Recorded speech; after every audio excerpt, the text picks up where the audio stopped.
Back. Let's go. Welcome back to the Casual Couch MMA podcast. It was a wild night of fights this past Saturday at UFC 287. We saw Kelvin Gastelum get back in the winner's column. We saw Izzy get his belt back.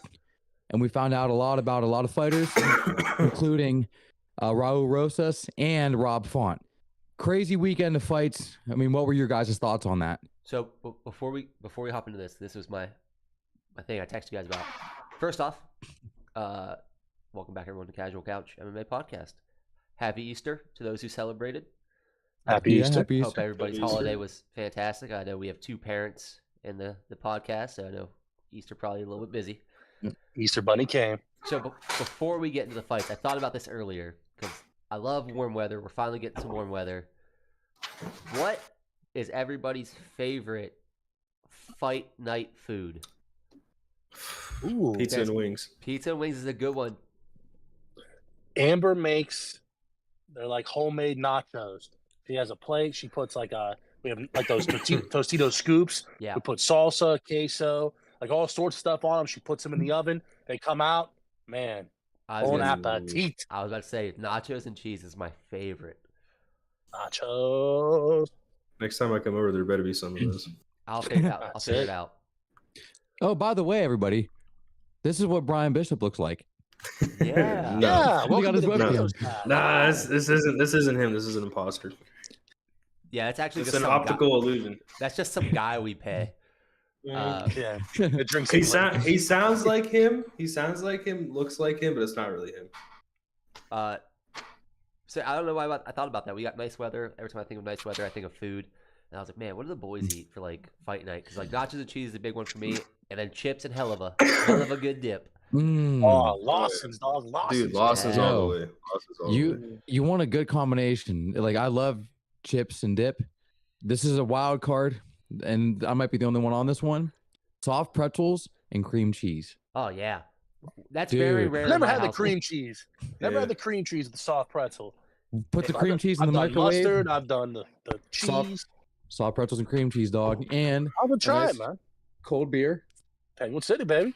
Penguin City, supporting local businesses. Very Grizzly cool. wintergreen. Beer and lifesavers. But Oh, my, yeah, the yummy. my go-to food would be, honestly, dude, some chicken nachos, like some loaded up nachos, Oh, dude. and some wings. That's probably where it's at. I Them thought chicken bites from BW3s, man. Or, I'm sorry, the yeah. pretzel bites. Yeah, Yeah. Pretzel bites. Dude, those are I think I got you on those. Yeah, you did. Those are good. that's but- how. Yeah. I thought that was so funny because like when I go to the shooting range, my favorite snack are Haribo gummy. And then I said that one Yeah. time, and Brian just stared at me. I was like, "What?" And he goes, "Those are my favorite." And I was like, "It was like gummy bears. yeah, We just become best friends. yeah, it's a secret. Yep. All right, so I just wanted to bring Which that up. reminds I me, thought I about it. need Yeah. to buy some before I go shooting on Saturday. I have All right. I have the big party pack. So UFC Party. 287, what a night, ladies and gentlemen. Really Wow. good night. What a night! I was super stoked. But we'll start at the bottom, and we'll start with Chase, Rosa Jr. Well, before I get into him, I just want to say, hopefully, you guys did not go with my predictions. Yeah, Same here. Yeah. So, actually, I want to start with Kelvin Gastelum because, Yeah, I think we should start there. dude, Yeah. it was so nice to see him get a win, and he looked really, really good, man. It was honestly that was like my favorite moment of the night was to see Kelvin Gastelum get a win. Yeah. It's just Yeah, he was. Dude, he's given us some classic fights, dude. He's a great fighter, good guy, easy to root for, and it was really nice to see him get back in the win column. Kelvin Very Kelvin emotional earned it. after the fight.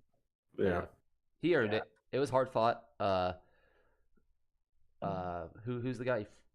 Chris Curtis. Chris Curtis. I want to say Christian. Chris Curtis. Curtis? He's salty about it, but I thought Gastelum won. I was Gastelum won. Yeah, I was preoccupied watching it, but I feel like every time I looked down to like check, Gastelum was landing or doing something better. They both landed some shots, and both of them Yeah, have they ate great some great bombs. chins, tough guys. I mean, we've seen Gastelum has like a head made of stone.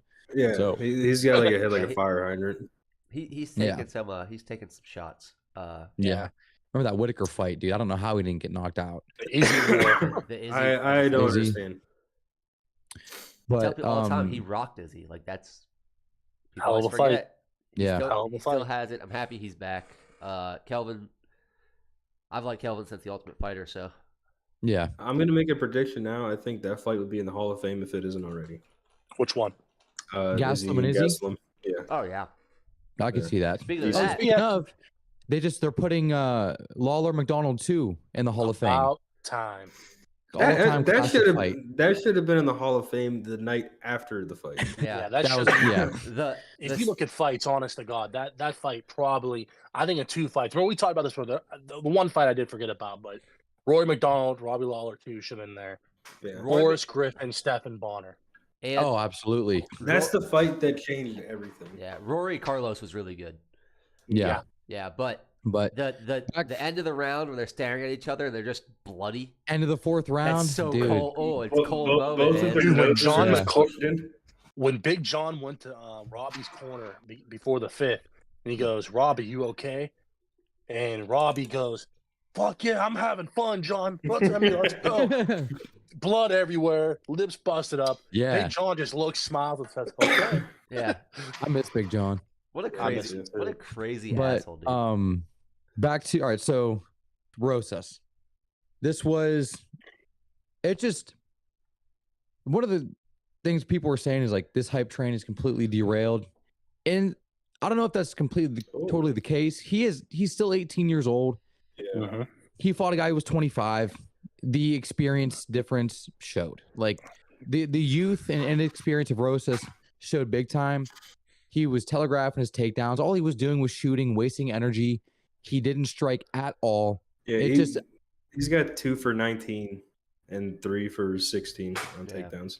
Wow, that's bad. Yeah, it's just he wasted a lot of energy, and that shows the inexperience. I think that maybe all this hype he's getting got to his head. Maybe the ego was Yeah. up a little high. He thought he was gonna get Rodriguez out of there early. And as soon as Rodriguez started stuffing them takedowns, he had no idea what to do. Yeah. I don't think this loss is really going to be. I'm not saying the hype train's derailed.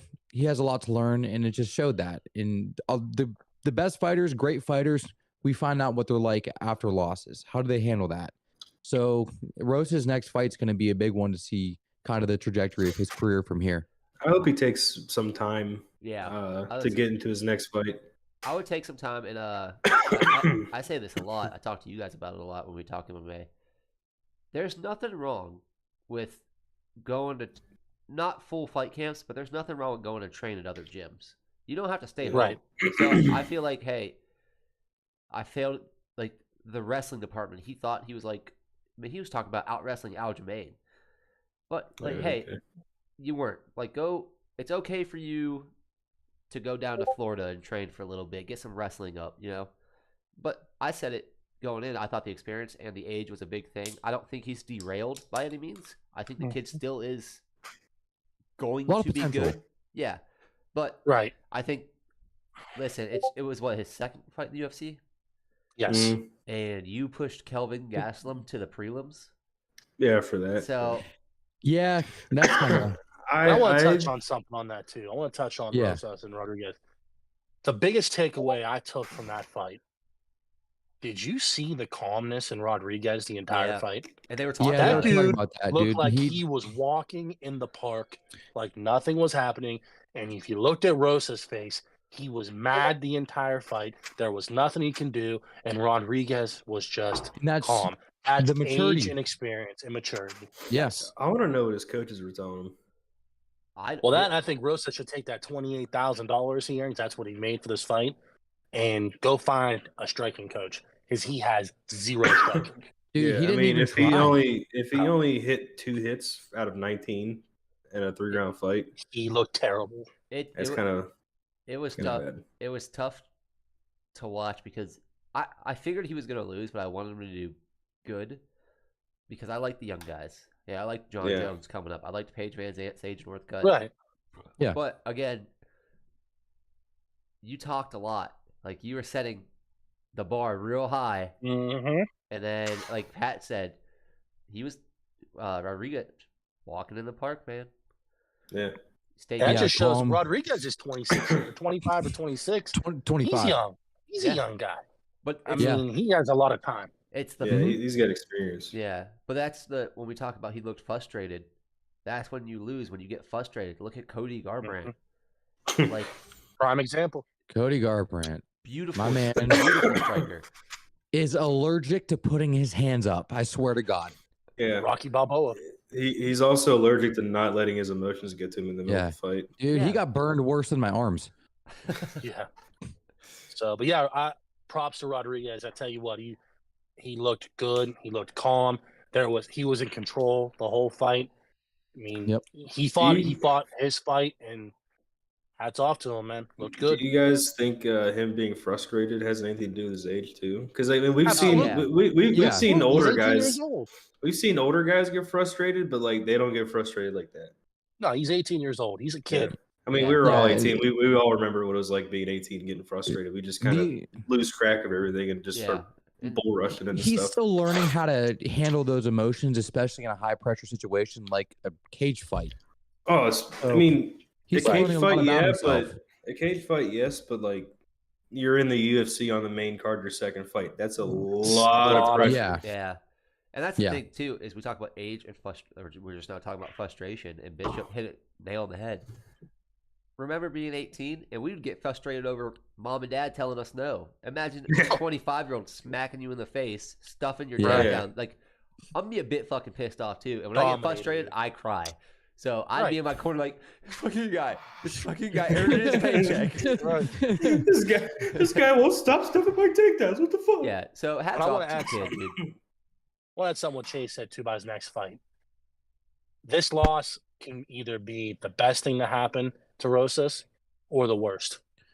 Like Yeah. Chase said, this is how you respond now. Yeah. It's, How he responds his next fight will tell the story on potentially for the rest of his It career. shows your character, your resolve, your ability. It shows your mindset.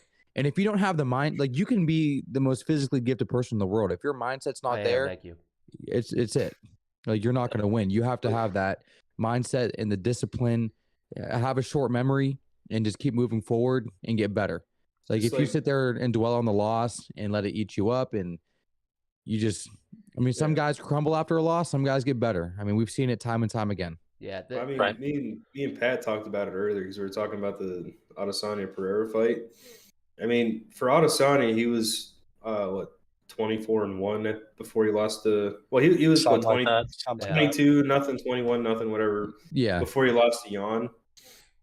I mean, granted, it was in a different weight class, but he took everything that he learned from that fight and put it into fighting the guys that he was fighting in his weight class. Yeah. And I mean that Adesanya Jan fight was really good. But you got a guy who's undefeated in the UFC. He's the middleweight champion. And he takes an L against a guy who's in a different weight class than him, who's a really good fighter. He came back from that, started fighting the guys he was used to fighting again, or in his weight class. And he took everything that he learned from that fight, and he just kept getting better and better. Then he went to Pereira, which, I mean, I'll touch on more on this later because we're not there yet. But he took everything from that fight and used it again. And I always think it's weird for a guy who's undefeated and then takes that L for the first time. And then, I mean, not really weird, but like they take an L for the first time and they just crumble because they're not used to losing and they don't know what it feels to lose. And I feel like for Rosas Jr., this L could be a really good thing for him because, he's 18 years old going in against a 25, 26-year-old who was 8-1 at the time before he beat Rosas. Right. He was 7-0 before that L, and I feel like his ego was just way up here because, again, 18 years old, we've all been there. Our egos like this. But I hope this didn't like kill his ego, and I hope that he like really sits down, watches what he did in this fight and didn't do in this fight, and he learns from that. Oh yeah, back to the drawing board. You know, don't sit on, like Chase said earlier, short memory. Forget. Yeah, it. and it's always good to go back to the drawing board too. Like it doesn't matter how good you are. Like Khabib was always learning. Connor was room for always improvement. learning. I think Yeah. to touch on that, GSP was the best. GSP said he would reinvent himself after Yep. every fight, and then he Yeah. started doing Trained like with world gymnastics. Yeah, Yeah, he would always reinvent himself, and he was not one of those guys like, yeah, I'm on top of the world, I'm the champion, I've beaten everybody. Because we've seen guys like that, and then they just get starved their next fight because they Yeah. think they're up here, but like up until his you knockout loss. gotta. Up until his knockout loss to Nick Diaz, George St. Pierre could have been considered the GOAT. But it's because he reinvented himself all the time. Yeah, All right. you Where always you at, gotta George? keep learning. Yeah. No, I get Yeah, your point it's- exactly. I mean, Yeah. I forget who it was, but they said it perfectly. Like they never think they're up here. Like after every fight, they just think they fought like shit, and they always go and learn something new, whether it be a new type of jiu-jitsu, a new type of wrestling, striking, anything, just to put it in their bag, and then they It's can keeping, just they got keeping more yourself things in their humble. ammo bag. I Keeping think Matt yourself Mayer humble. said that. yeah. Yeah, just keep yourself humble. Like be confident in your abilities, but also know that anybody can get caught. Anybody can lose. There has to be a winner. There has to be a loser, and there's always room to get better and to improve. Yeah. Yeah. There's always that 50-50 chance you're gonna lose. So I mean, time will tell. This next fight's going to show a lot about Rosas. I'm curious to see the opponent they match him up with next. Yeah, 'cause I was thinking the same thing. You can't, now that the kid's got a name, and you guys tell me what you think. He's got a name. He's got a loss now. Do you put him up again? Like, hey, man, your last two fights were on the main card. You're fighting on early prelims now. I think you'd still put him. He still has the name. A lot of people know him. He is somewhat of a draw, and I mean, he's got a big following because he's so young. You're going to put him probably as a featured prelim on the next one, I would assume. Yeah. Yeah, I would match him up with another wrestler Or a fight night. I Yeah. would say Yeah. either a fight night, like somewhere maybe on the main card for a fight night, or featured prelim, or maybe like the fight before the featured prelim. Yeah, he's not going to be on I'd the main say card the somewhere next around. one. Yeah, he's Right. I don't think. But then again, you never know. Marketing, this and that. He might be there. He might not. I don't know. Yeah. What? What was the next fight on the card? It The was Holland. Yeah. Holland and Ponzinibbio. Damn, did Kevin Holland prove me wrong? With Dude, Wow, did he if I prove would've- me wrong? I would have stuck with my prediction I made on Wednesday. I would have been golden. I switched it on Saturday. and me both. yeah. I had a lot of faith in Kevin Holland because at first he kind of annoyed me with like all the talking. Like that was when they had nobody in the Apex, and Yeah. you just heard it all. So it was like, all right, dude, just fight. Holland. But at the same time, he was winning. Yeah. And then I forget at what point it was, but he said, all right, I'm going to crack down. I'm going to get really good. I'm going to go get really good at wrestling and all this other stuff. And then he came back, and he's just a whole different person. It used to seem like he didn't take it as seriously as he needed to, Mhm. and he's starting to make that switch. I And know. He got super serious, and I love it. that's where my mind was at coming into this fight with Ponzinibbio. And I will say this. The size difference between those two Yeah. guys, Oh, yeah. the Huge length. difference. Yeah. Huge difference. I Wow. didn't think it was that big. So, But with that being said, the switch up Saturday stream, I did mention a punishment.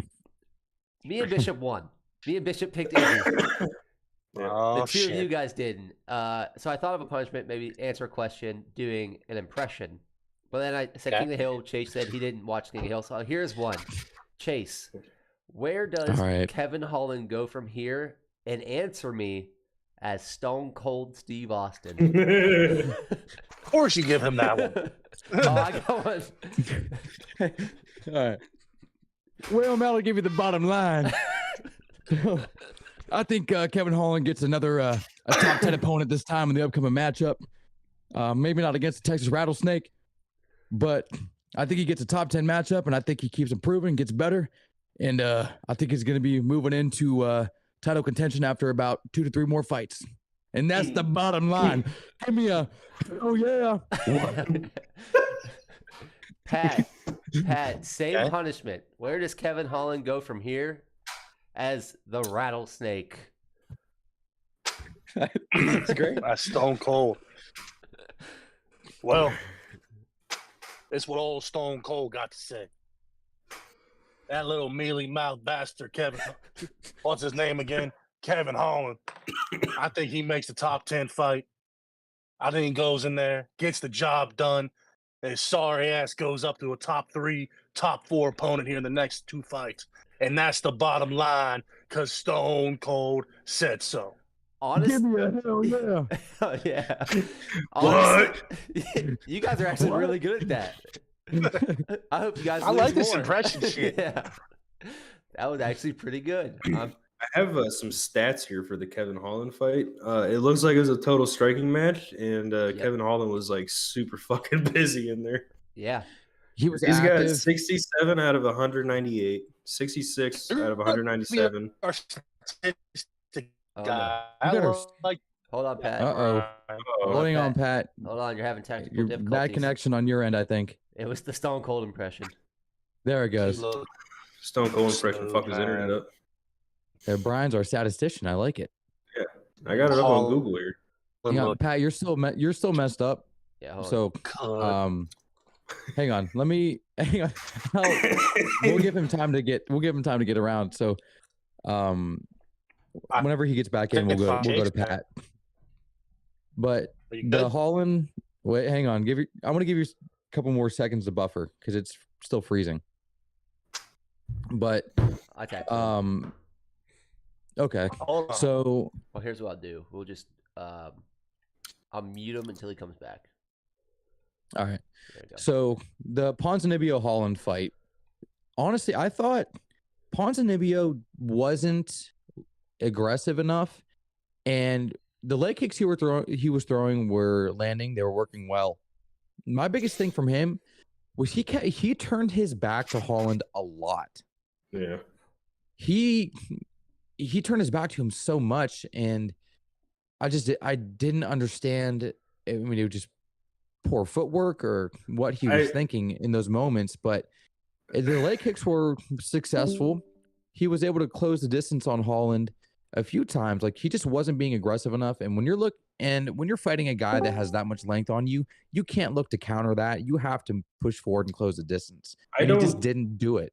I don't think he thought Kevin Holland was like as big of a threat as what he really was. Mm-hmm. Okay, there's Pat. All right, Pat, what were you trying to say? I was saying, I'm sorry about that technical difficulty. Kevin Holland looks smooth, man. He looked smooth. I mean, like, oh, there he goes again. it's far better than it's looked. No. Looked focused. I mean, Kevin Holland put on performance. That was one of the This So- is What?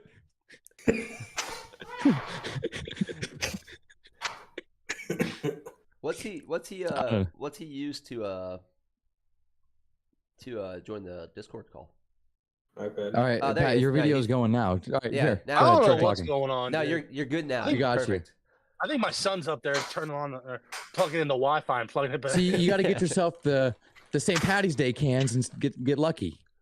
There you go. Something. I don't know what's going on. Penguin Sorry, City. guys. I feel No, you're good. You gotta get yeah, the you're cool now. line Prime.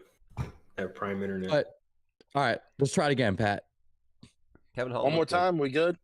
You're perfect. Yeah. Yeah, Kevin Holland looked smooth. Looked good, and best performance I've seen him. Honestly, that was, I think, his best performance. Looked good.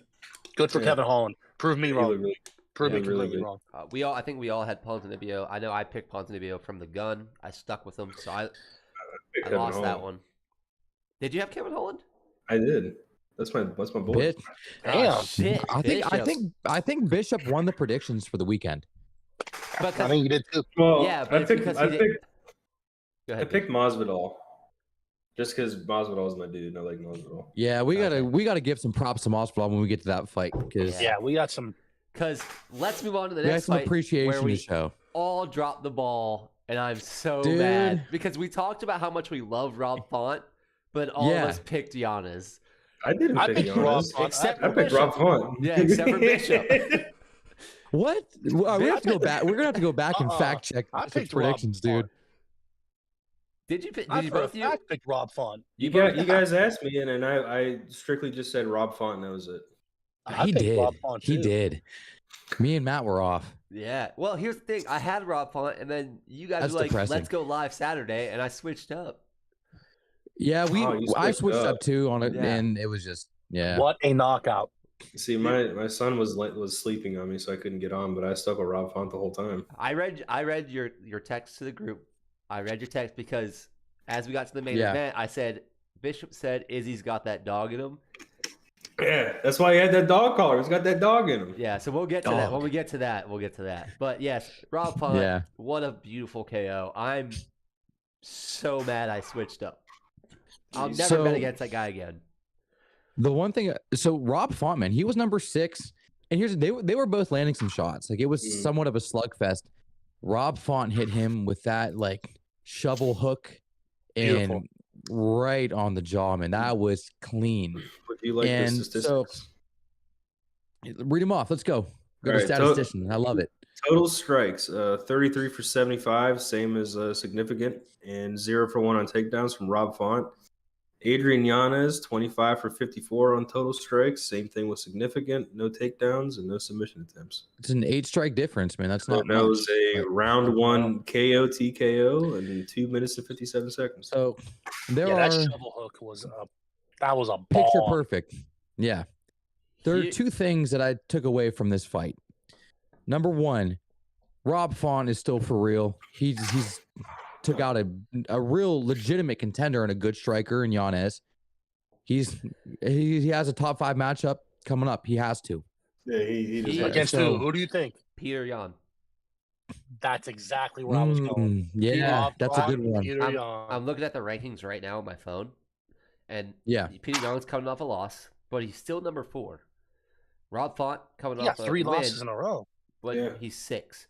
So if I'm Rob Font, I'm skipping Marlon Vera, like who wants that fight, and I want the big name. I want Peter Yan. The Ooh, third, that could be interesting. the- Marlon Vera. Yeah, I could see. I think Font could beat him for sure.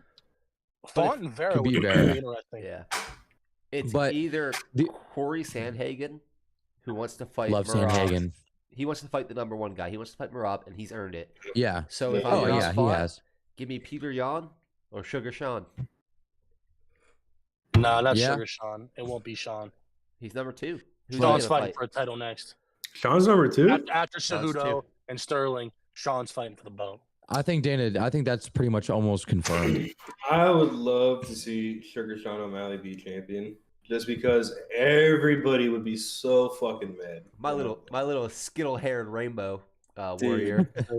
I like people talk so much stuff on him, but I I love- think he's a really good fighter. Listen, I love him. He's a good fighter. He's a I very good mean, fighter. he punched a guy in the head for 3 rounds straight. He just kept doing it, and he didn't get Oh tired. man, that dude was a zombie. yeah, but that guy's a 125er. We got to remember that too. Like that's a tough ass dude. That dude moved Yeah. up. Late notice. Yeah. Does moved Cheeto up. Vera have a fight? Oh no. he Cheeto Vera lost. just had a fight. He just lost to. He just Right. lost to Sanhagen. Yeah. Mhm. Sandhagen looked good. That's right. Sandhagen All right, did. and let's have a quick little Corey Sandhagen appreciation. He's got that dog in him. Got that dog in him. He's got that dog in him. Welcome That's to gonna be our new Bishop's segment. backyard. Who has X-rays a dog in him? confirmed. X-rays You're ever- confirmed. He's got that dog in him. Yeah, Yeah, that's gonna be a new segment. Bishop. Who on this But- fight card has the biggest dog in him? It's Yeah. Adesanya. yeah, is he on its But- side? Good for Rob Font. Good for the, Rob Font. Love him. the other thing I took away from that, we were talking about handling losses. Yanez did not handle that well at all. Yeah. No. He like Well, he was got knocked out, dude. I know he was arguing with his coaches.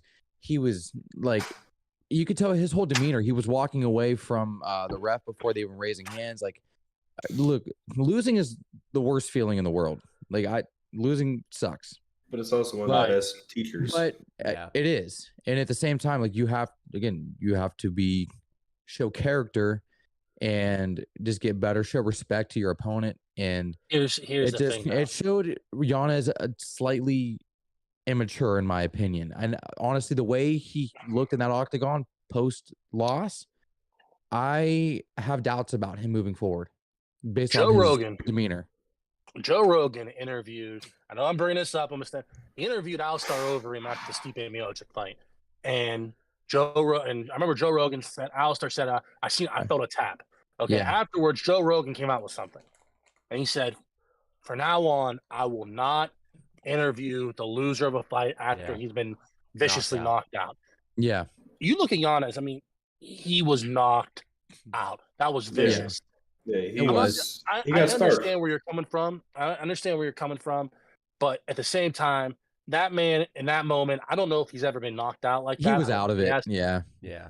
Was he out of it? Was that really that's fair. him? I think he was really out of it, man. I would like to seen his reaction an hour and a half after the fight.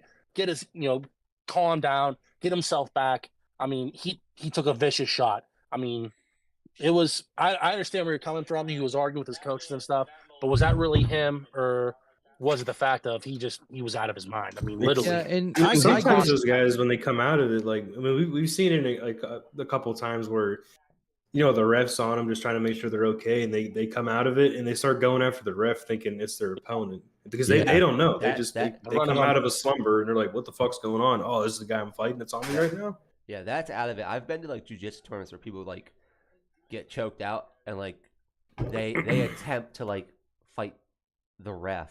And if you guys know anything about like small jiu-jitsu tournaments, the ref's usually like just some random guy. Yeah. Yeah. I seen a clip. I seen a clip last night where a dude came out of it and he tried fighting the ref, and the dude put him in a chokehold real quick and put him back to sleep. Oh, I've seen that. Yeah, he put him back to sleep, and he was walking away with the biggest smile on his face. But yeah. So what do you guys think? I mean, we talked about Rob Font. It's got to be a top 5 matchup next, I would think. I'm sticking with Peter Yan. That's a good fight. I think I agree with you. I think that's a fight to make. Yeah, I'm with Matt. I think Font and Peter Yan would be interesting. Here's a question: what if Font beats him and Yan loses again? Yeah, done. He's out of the UFC. See, that was the question I was going to ask. Is this going to be like the determining factor of like if Piotr Yan is really that guy or not? When's the last time you've seen someone lose 4 in a row and they were still in the UFC? Jan Blachowicz is the only one that comes to mind. He lost 6. How many fights in a row did Cody Garbrandt lose?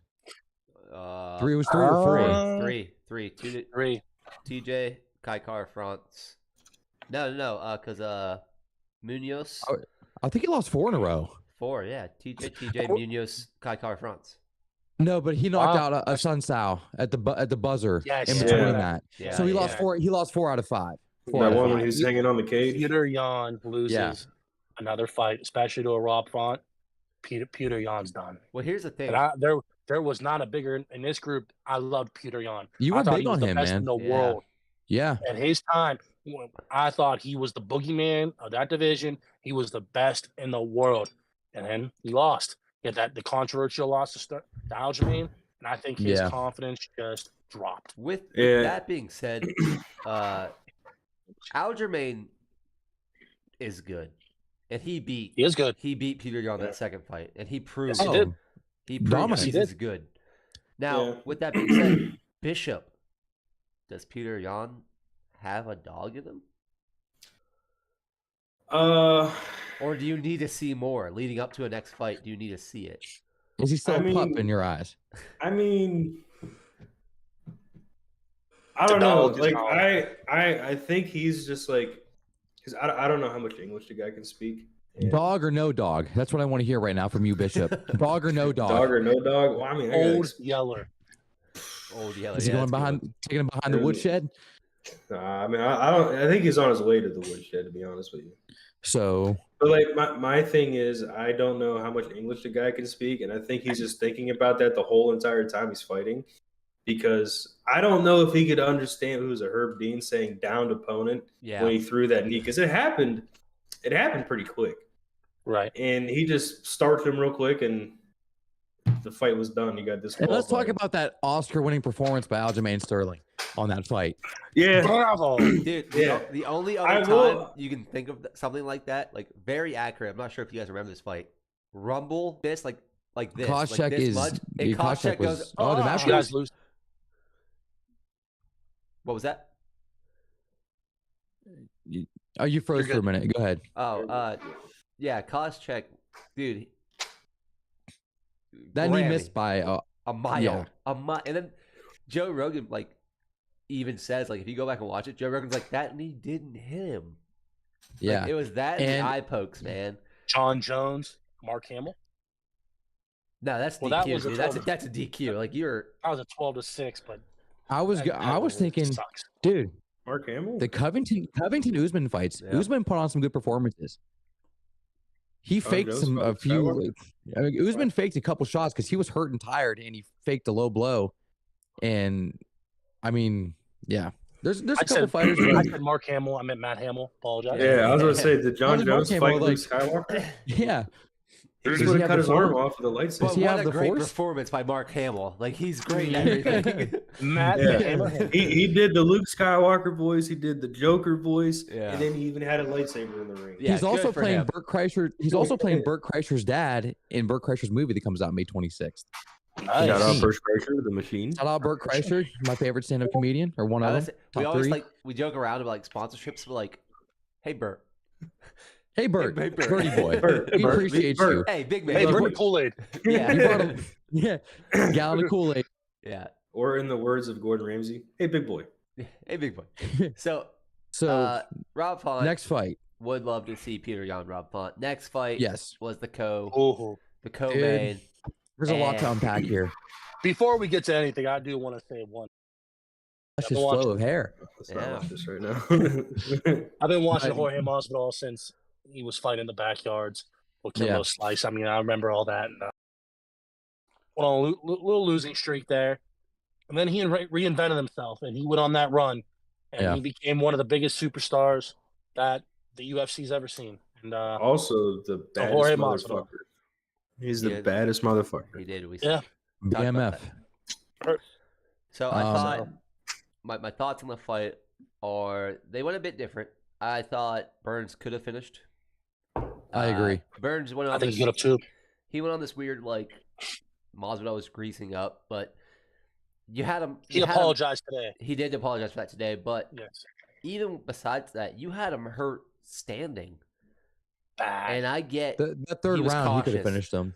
he was cautious, and I remember texting both of you guys, and I texted you and I asked, did Masvidal look timid? He I looked think he did. tired. He looked He tired. He looked looked hurt. real tired. I thought one He of looked those hurt. right hands hurt him.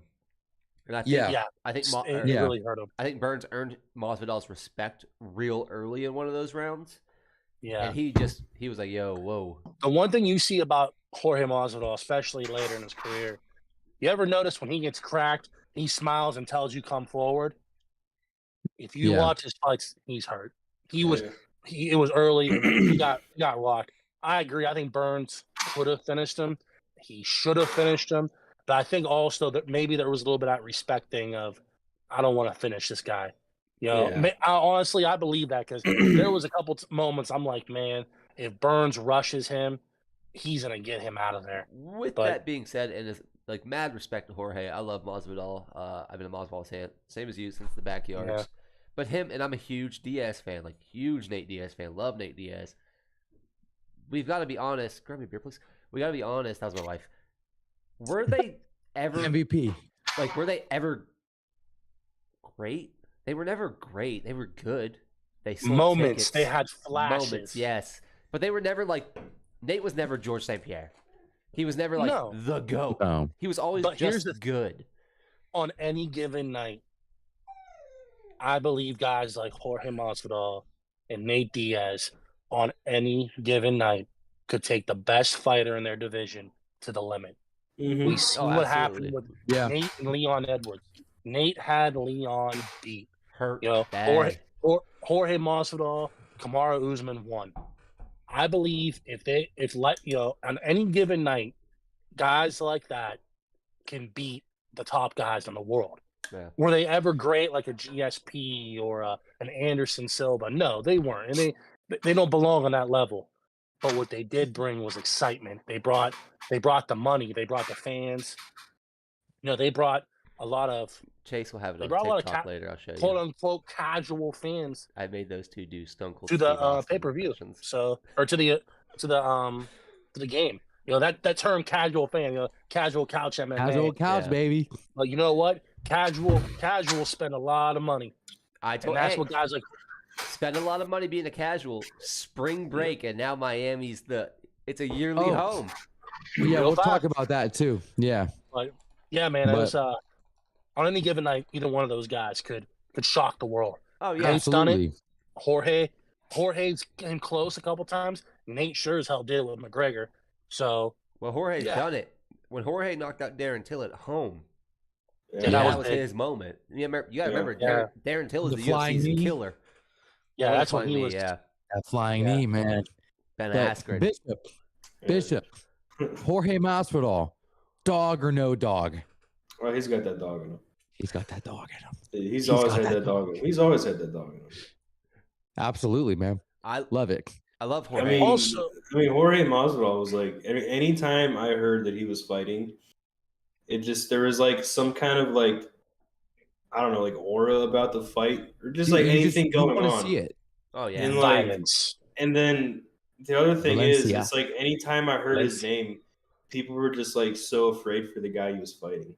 Like, Game ring. Masvidal was like the fucking boogeyman. Like anytime I heard his name, it was just like terror, and like the person's voice telling me that he's fighting this weekend against so and so. I'm like, I still stand by my fact. Like, I hate when fighters like call themselves like the king of the city. Like, it still annoys me. But like when he did lay his gloves down, I did get a little like, damn, dude. And I get that for a lot of fighters. I'm not sure if you guys feel the same way. I've been watching MMA for so long, to see guys I watched put their gloves down. It's like, oh, dude, I was 14 when he made his debut, and now I'm 29 and he's done. It's like, that's kind of sad. I remember, still to this day, I remember bawling my eyes out when Chuck said, "Hey, that's enough," and I was like, "No, like Chuck was my man, dude. I love Chuck." Me and my childhood friend was a huge Tito fan, dude. We'd get into like screaming matches over that shit. And then that's been fun for Chael and Tito.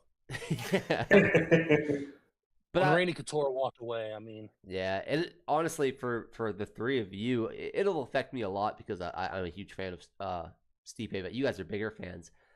If he fights John Jones, and that's it, like it's like, damn, that is gonna be a huge heartbreak. Yeah, I mean, it's like a huge heartbreak anytime anyone retires, because like when Khabib retired, and he said, "That's it, I'm done. I'm never gonna do this again." I made it a point to watch that fight because I just had like a weird feeling like this was it. And then when he put those gloves down, I was like, "Damn, dude." Yeah, two times I've generally been heartbroken. Where Eli Manning, because I'm a Giants fan. Eli Manning, once a Giant, always a Giant. You sure you want to admit that? And Diaz, and Diaz, when Nate Diaz was like, "I'm out this bitch," and I was like, You are out this bitch, aren't you? Yeah. When that happened, I was like, "What the fuck, dude?" He called it. Dude, Like, I'm gonna go ahead, Chase. Talking about Khabib. I did not care when he retired. I thought it was weird. I mean, I kind of understand why he did, but I promised my mom. Kind of with Chase. I was like, okay, cool. Bye. Yeah, but that's a different country. This is never like, burgers. like I have tremendous respect for what Khabib accomplished, and that I want that to be heard for sure. Right. But man, I was never a big Khabib fan ever. No, I'm with you there. I respected him. Yeah, I respected him. I respect his style, but like outside of Gaethje, Conor, Dustin, who'd he fight? You got rocked by Michael Johnson, like Rafael dos Anjos. When Dos Anjos was the boogeyman. Edson Barbosa. Well, now we're just giving him a fucking track record. We just try to take away from him.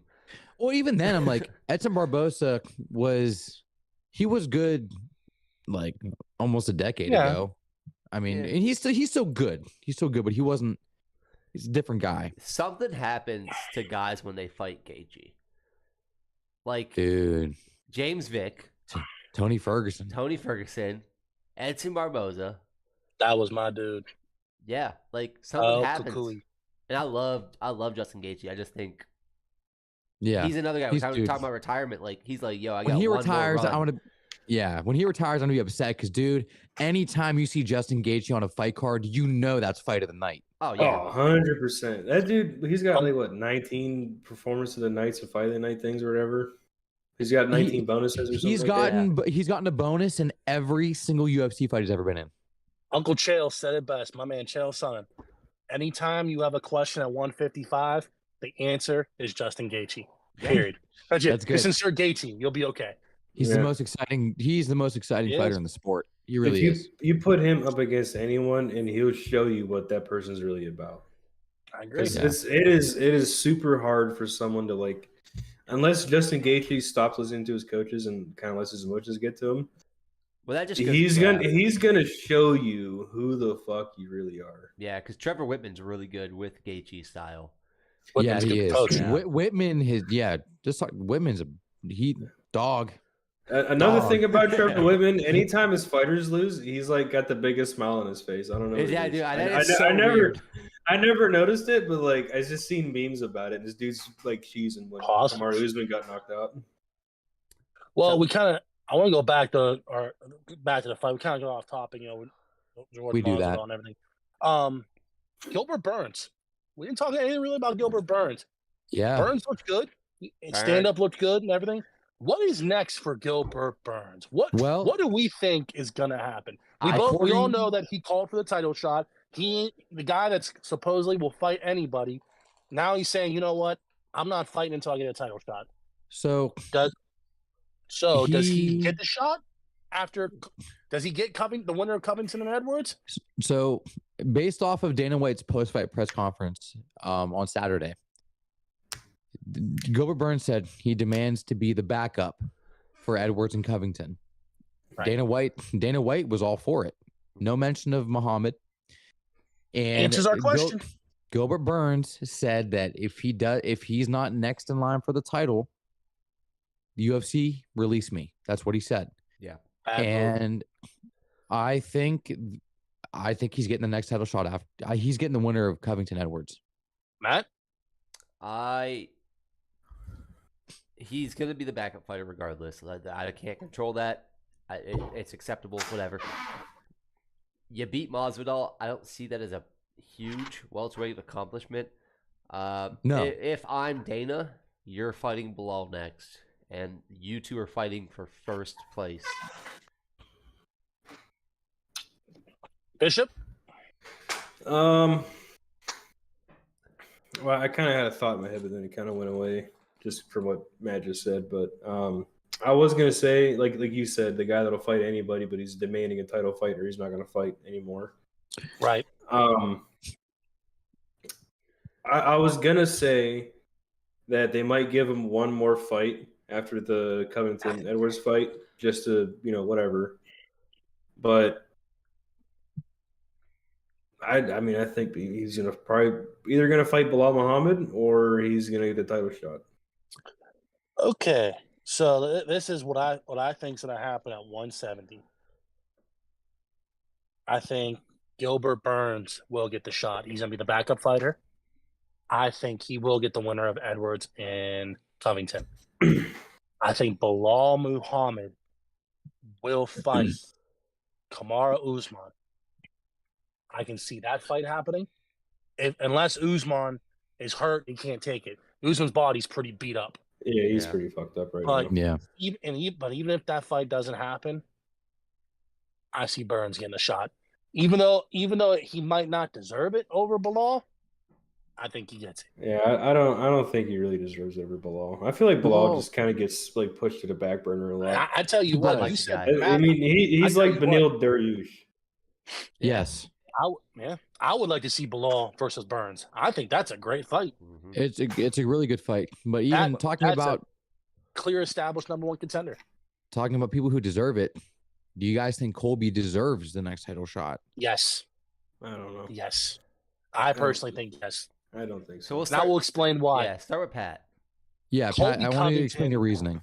Colby Covington has been the guy behind Kamaru Usman for how long? He was the interim champ. They took his belt away. Or no, they never took his belt away. They unified it, correct? Or did they take the belt away? When Colby was interim champ. Yeah, they took it. Did they take his belt away or did they just unify it?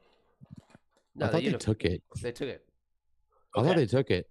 So they took the belt. Colby Covington Dana has said it multiple times. If it wasn't for Kamaru Usman, Colby Covington would be the champion at 170 pounds. Yeah. Colby Covington and Kamaru Usman won was a war. You know, Usman broke his jaw, broke Covington's jaw, got him out of there late. The second time they fought, I can make the argument Colby Covington won that fight. I scored that fight as a draw. I had it 3-2 Colby. I really did. I think Usman was dominating him early, and then somehow Colby flipped the switch. So outside, if you look at that, Usman was the best, going as be probably the best welterweight of all time. Him and GSP. You know, the only guy behind him that anyone ever thought could stand up to him was Colby Covington. They took his belt after his nose surgery. That's what happened. Okay. Gotcha. Thank you, Bishop. So I think yes, I love it. Bishop. Yes, he deserves it. He deserves it. I think it's earned. I think we'll talk about this later. You know, I think you guys all know how I feel. I think he beats Edwards, but I think it's earned. I think he is. I don't know. He is, if not the best welterweight in the world, he's number 2. He's right there. Yeah. No, I agree with you on that. I don't know if he beats him. Huh? I don't know if Covington beats Edwards. Yeah, I'm kind of with Bishop. Because I mean, that whole first fight second fight with Kamaru Usman, Leon Edwards was getting fucked up, and he went to his fight. The second fight, he was just every time it went to the corner, after every round, he was just more and more defeated, and then finally they just said, "Give it all you got." Right, and then they finally did it, and he became the champion. And then fast forward to their next fight, Leon Edwards is the champion, and Kamaru Usman's the previous champion. Edwards looked good. Kind of fucking dominated Kamaru Usman, a guy who was an active, dominant champion. Yeah. But how broken was Kamaru Usman's body in that fight? They said he couldn't even run on concrete. He had to run in grass or a swimming pool because his knees were so shot. Yeah, I mean, there's that too. But then at the same time, I mean, Leon Edwards knocked out the champion and then dominated him. And Colby Covington, when he fought the champion, it wasn't there. It wasn't there. He really didn't fight. He was just kind of standing there. It's going to be interesting, those two fighting, Leon Edwards and Colby, because I can almost put money on it right now. Colby's not as strong, and he's going to attempt to wrestle. And we just, in that first Kamaru Usman fight, we saw how good Leon is against wrestlers. Like, if Usman can't hold you down, you're pretty fucking good against wrestlers. So yes, I think that's going to be an interesting take on it. Outside of that, this is a good striker versus a guy that strikes a lot. Like, volume. His volume and output is going to overwhelm Leon, and I think Leon's going to overcome that. So I'm kind of with Bishop. I don't know if he can beat Leon. I think a lot of people are saying, yes, Colby's just going to walk over him. I think Leon's No, he's not going to walk over him. Oh. I think Leon's people better. said that about Kamaru Usman. He was just going to walk all over him, and he got walked all over. I mean, he was like a welcome mat. Yeah. Chase, I want to hear what you guys say. I think Colby has the best gas tank in the UFC. I think he has the best pace in the welterweight division. What's up? No, I'm saying now he does. I think there's a lot of. I think even against Usman, I think he had a better gas tank than Kamaru Usman. Colby Covington will have a higher pace and output than Usman did. Yes. And I think he will chain his takedowns like he did against Masvidal. And even talk about takedown defense. Masvidal had a hard time taking and keeping Masvidal down in that first fight on a short notice. Mm-hmm. Usman said himself, Masvidal, it's not easy to take him down and keep him down. Right. Yeah. There's, even on a short notice fight, I mean, I think George Masvidal's got that dog in him. That's right. But I think our resident dog. I think Covington beats Edwards. I don't think, and when I say that, I don't think he's gonna like walk over all 5 rounds because Edwards is the real deal. I mean, it's not. I don't want to take anything away from Edwards and what he's done. I mean, he's the champ. But I think that Covington's pace and cardio is the difference in that fight. Like you said, he strikes a lot because he has a lot of output. He was able to hurt Usman multiple times, and I think Covington beats Edwards. And then with Gilbert Burns, back to him, I think he could beat either one of these guys. I do too. And that's what makes for such an interesting fight. I think Burns is a guy. Here's the issue with Burns. Gas tank. I think if he were to fight 5 rounds against Colby Covington, if he didn't get him out of there in the first 2 rounds, Covington wins. And with Edwards, I think he would have a better chance of beating Edwards than he would Covington. That's just my opinion on it. But Gilbert Burns is going to get the next title shot. I wholeheartedly believe that. And I would be very, very excited to see him and Colby fight. Gilbert and Colby's a good one. But like back to mine and Bishop's main point. I like Bilal, man. I think Bilal earned it, and I want to see Bilal get a title shot before he turns into the next Tony. Like, I think Bilal deserves it. I think Bilal should get the next title shot. But we said on Saturday, it's a business of making money. Yeah, he's not a draw. People don't like him. Even people that follow UFC, nobody really likes Bilal Muhammad. I respect what he's done, and he deserves a title shot. But I tell you what, nobody's paying to watch him fight. Nobody's paying to watch him fight. Yeah. No, unfortunately, because he is a good fighter. The dude is very good. Real. Yeah, he's a very good fighter. Unfortunately, yeah, he's especially when he got with Habib's camp. Man, he looks good. I think the whole eye poke thing too, when he fought Leon Edwards, kind of made people like say, "All right, fuck this guy," because he kind of went on with that for like a little too long. That's another Oscar performance. And like, all right, it was a pretty bad eye poke. But, like, at the same time, it's like, all right, we get it. 3 weeks later, you got poked in the fucking eye. We get it. We all watched it. We've all seen about eye pokes. Yeah, talk to Stipe about eye pokes. That guy got poked in the eye, 3 fights in a row, and he didn't finish them. Yeah, he kept going. But I think that just kind of turned a lot of people off from Bilal because it did. I seen articles. He just kind of came off as a fucking crybaby about it. Like, all right, dude, we know you got poked in the eye. Stop talking about it a month later after the fight. We got it. We've seen all the posts of every single MMA outlet reporting. Yeah, we know. We got it. Yeah. With that being said, in the welterweight division, going the way it is, can we please talk about the main event? Yes. Here we go. Yes. Main event time. Who wants to take the lead? Matt, I want you to. I want to go first. So Matt, go ahead. Go ahead, Matt. Go ahead. Dude, I get animated when I watch fights. If you guys have ever watched me watch fights, I know we were at Bishop's house we were at Pat's house when Diaz fought. One of your guys' houses. And I don't sit down during a Diaz fight. I didn't sit down during this fight. I was up in the room I am now, my small nerd office. I was up watching it. Dude, I don't think he was playing possum, but he turned Alex around. Alex's whole torso turned. And I thought, oh, he slipped it. Like you turn when you slip a punch. I was like, oh, he slipped it. And he was out. I screamed. Dude, I screamed. My wife yelled at me. She's like, what are you screaming? I screamed. Like a little... Not even like grown man, like ah. I was like ah, like scream, dude. I didn't call the finish the way I wanted to. I had a feeling Izzy was going to hurt him. You said TKO in the third. I think. I did say TKO in the third.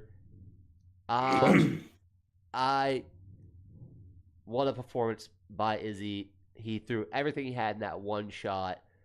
I like Izzy. So my thoughts on Saturday night's main event were how beautiful. Let me ask you a quick question. Do you think Izzy's got that dog in him? Well, Bishop, if we're gonna go off stats, I've seen his blood work. He did get a CAT scan before the fight. During his CAT scan, they did see something abnormal. I'm going to assume that was a dog. You know why? It was a CAT scan on a straight dog. It was confirmed yesterday. It was a dog, and he definitely had that dog in him. So Well, Bishop, what do you think on the fights? What do you think on that Okay. fight? Well, I want to start off by saying Izzy Adesanya's got that fucking dog in him. There I it is. think Confirmed. my prediction started off with a knockout, but then I kind of went in with he might get the decision. And like I was talking about earlier, Adesanya is that guy who just he keeps learning, and he, like I said, he took the loss from Jan. He learned from that, brought it down to his weight class and the guys that he fights, and then interesting enough, I seen it pointed out on a couple MMA outlets that he was in basically the same situation, the same corner. It was the same punch that cracked Pereira in the first fight. But it just goes to show you, like him not even knocking him out, just fucking starching him.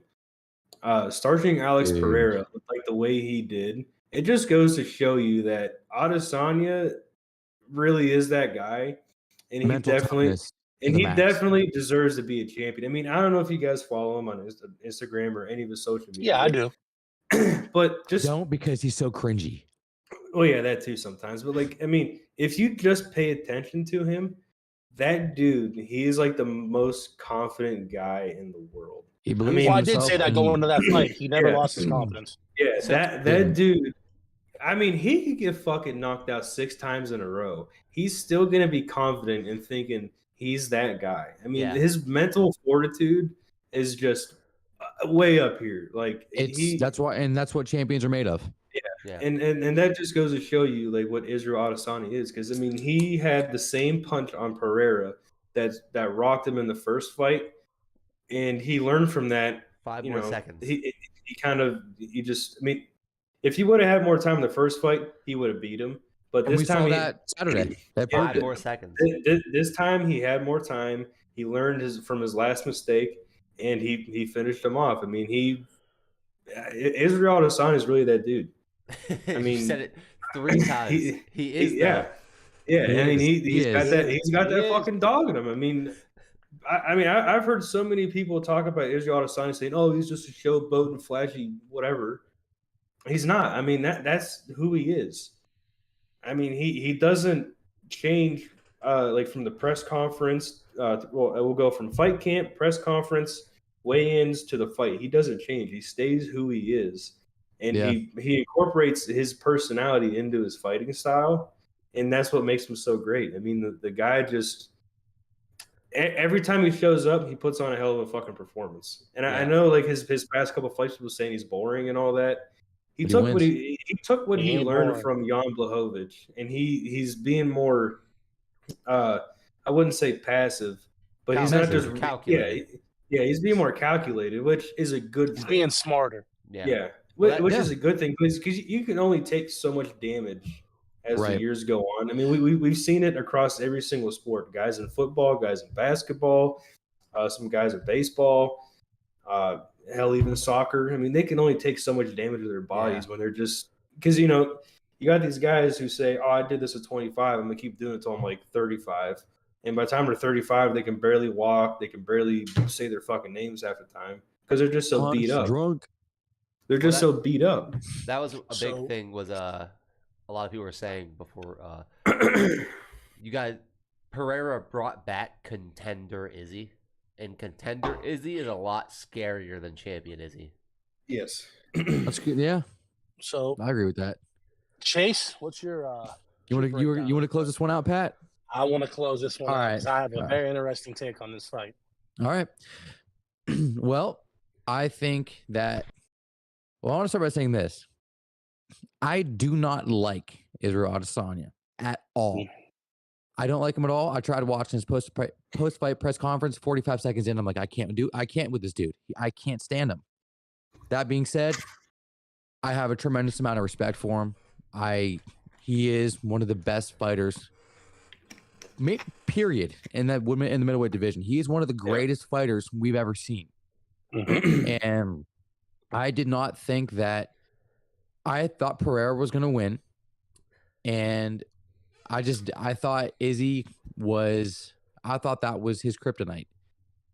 Rob said in the YouTube comments, rope-a-dope. He rope-a-doped. Alex Yes, he Pereira. did. Good Very call. correct. Yeah. And so looking at that, one of the things was, Pereira was more aggressive to start, worked a lot of good leg kicks. He had Izzy pressed up against the fence a lot more often early than he did in the last fight. And I think looking back at it now, Izzy expected that. And Pereira walked him down. I think Izzy was hurt to some degree. I do. Yeah. The body shot and then that knee landed. I think Izzy was hurt, but Pereira got reckless chasing the finish and got caught with his hands at his waist. Izzy put every part of his body into that right hand. Yes, he did. Everything he had was in that right hand. And I was talking to you guys earlier. It looked like Izzy was a little bit bigger in this fight too. Yeah. He looked a little bit more mass on him. He looked monstrous. Yeah, he had said he there was no sleeping. He had said going after fight night, he had said I was on the grind 24/7. So he looked bigger, but it was because of work, just hard. Yeah, right. No, look, he went out there and he got the most important win of his career and cemented, even more of his legacy than he already has. And tremendous respect and hats off to Izzy for being able to overcome and not just knock out a guy. He flatlined Pereira. Yeah. And I just think it shows that Izzy has the mental fortitude and toughness to beat anybody and overcome anything. And like I said, I'm not a fan of him, but he is a true champion. He's one of the greatest fighters we've ever seen. And Saturday proved that. He took some notes for John Jones and a mental fortitude. Yeah, I was talking to a buddy, and their rivalry, the build up to the first fight, the build up to the second fight, is the same build up you get in a movie. This guy, this giant man, walks into the UFC. He beats 4 people? Yeah. Izzy had beat 8 before the title fight, but the rivalry storytelling, and then it's Creed versus Rocky. Creed beats him the first fight. Rocky beats him the second. If we're not going to see a trilogy, those fights are beautiful. Come on, I need the trilogy. Yeah. Well, Pat, go ahead on this. Yeah. Close this out. I want to break down the fight from the very beginning. I agree. Alex Pereira was, at first, there was a nice feeling out process. Pereira was damaging Adesanya's front leg, man. He was landing some vicious leg kicks. And I could see Izzy's calves were starting. Pereira was just constantly attacking. Adesanya landed some leg kicks of her own. So, but them leg kicks were brutal. So it was a feeling out process. The beginning of round 2, that's when they opened up. When they opened up, I honestly thought when that happened, I'm thinking, okay, Adesanya is going to get a little careless here. I thought Pereira hurt him then. But I thought Pereira hurt Adesanya. Adesanya got composed, kept fighting. So, fast forward to Pereira getting Adesanya against the cage. I think Izzy was hurt bad. I really do. I seen that right hook to the body. Had Izzy not have landed that shot, Pereira gets him out of there. Izzy was hurt bad with that right hand of the body, man. Huge. Came up with the knee, and now we get to the knockout. Alex Pereira got excited. He thought Adesanya was hurt. Adesanya was hurt. He made a rookie mistake. Left his hands down, and Adesanya landed. He says it's a shot from the gods. That was a haymaker from hell. He landed the perfect shot. And here's the other thing. What really knocked him out, it wasn't necessarily the first one. He hits him with the right. He turns his body. Adesanya came back and nailed his ass with another one. And then if you watch, the left hook behind it. And then when Pereira's head bounced off the canvas, and that's what knocked him out. And the hammer fist. Dude, it was a beautiful knockout. It really was. It was beautiful. Yeah. Oh. The celebration, dude. Yeah. Dude, the arrows. The arrows. Yeah, that was. That Beautiful. was Yeah. nice. That was such was- a big moment for Israel Adesanya because I mean that dude, like I said, all the memes I seen, like this guy, like if Israel Adesanya became like a really good cook, Alex Pereira would be trying to be better than him. If he went into golf, Alex Pereira would be right there just following this guy. Right. But What'd like, you that guys- moment for Izzy Adesanya, it was a huge fucking moment. What'd you guys It think was of huge. Izzy taunting his son? I didn't like that. Love it. I don't Yeah. like that. Love it. That's your son, dude. You know, Yeah. I get it. I get it. You know, his 10-year-old son did it to him years ago, whatever. Still a little kid, man. The Come ol- on. The He said ol- old enough to crawl, old enough to brawl. The only MMA son we never disrespect is Max Holloway's son, Rush. Yes. He's Yeah, you don't- he's goated. Yeah, he's Right. a goat. He's a No, goat. But but also, I wanna didn't go back like when to- Izzy did that. I'm not for that at No. all. Yeah. Not so I doing want it to go to a now. kid. The big question. The big question. Dana White and Izzy, they're pushing Pereira out. They're Oh, pushing yeah. him to 205. They don't want to Yeah. take the chance of Izzy losing the belt again. And honestly, and I agree with you there. And honestly, before today, I thought I said, you know what? Maybe Pereira does go to 205. Until I seen the tweet that Pereira put out and said, I don't appreciate you taunting my son. Yeah, I just seen that before we started. Pereira wants that fight again. Yeah. I don't think I seen a video of them after the fight, back to back. They were both, they were respecting each hugging other, and shaking hugging hands. each other. Izzy saying, "Hey, you are a champion. I like to train with you and this and that." I don't think Pereira's seen the taunt yet. No, not at that time. Pereira Oh, if he wants would to have, see that if he would have seen the taunt at that point, he probably would have fucking knocked him out backstage. Pereira wants the trilogy. Adesanya don't want that trilogy. Neither And neither does does Dana Dana. White. But it's all about what Uncle Dana wants. Uncle Well- Dana is not gonna let that trilogy.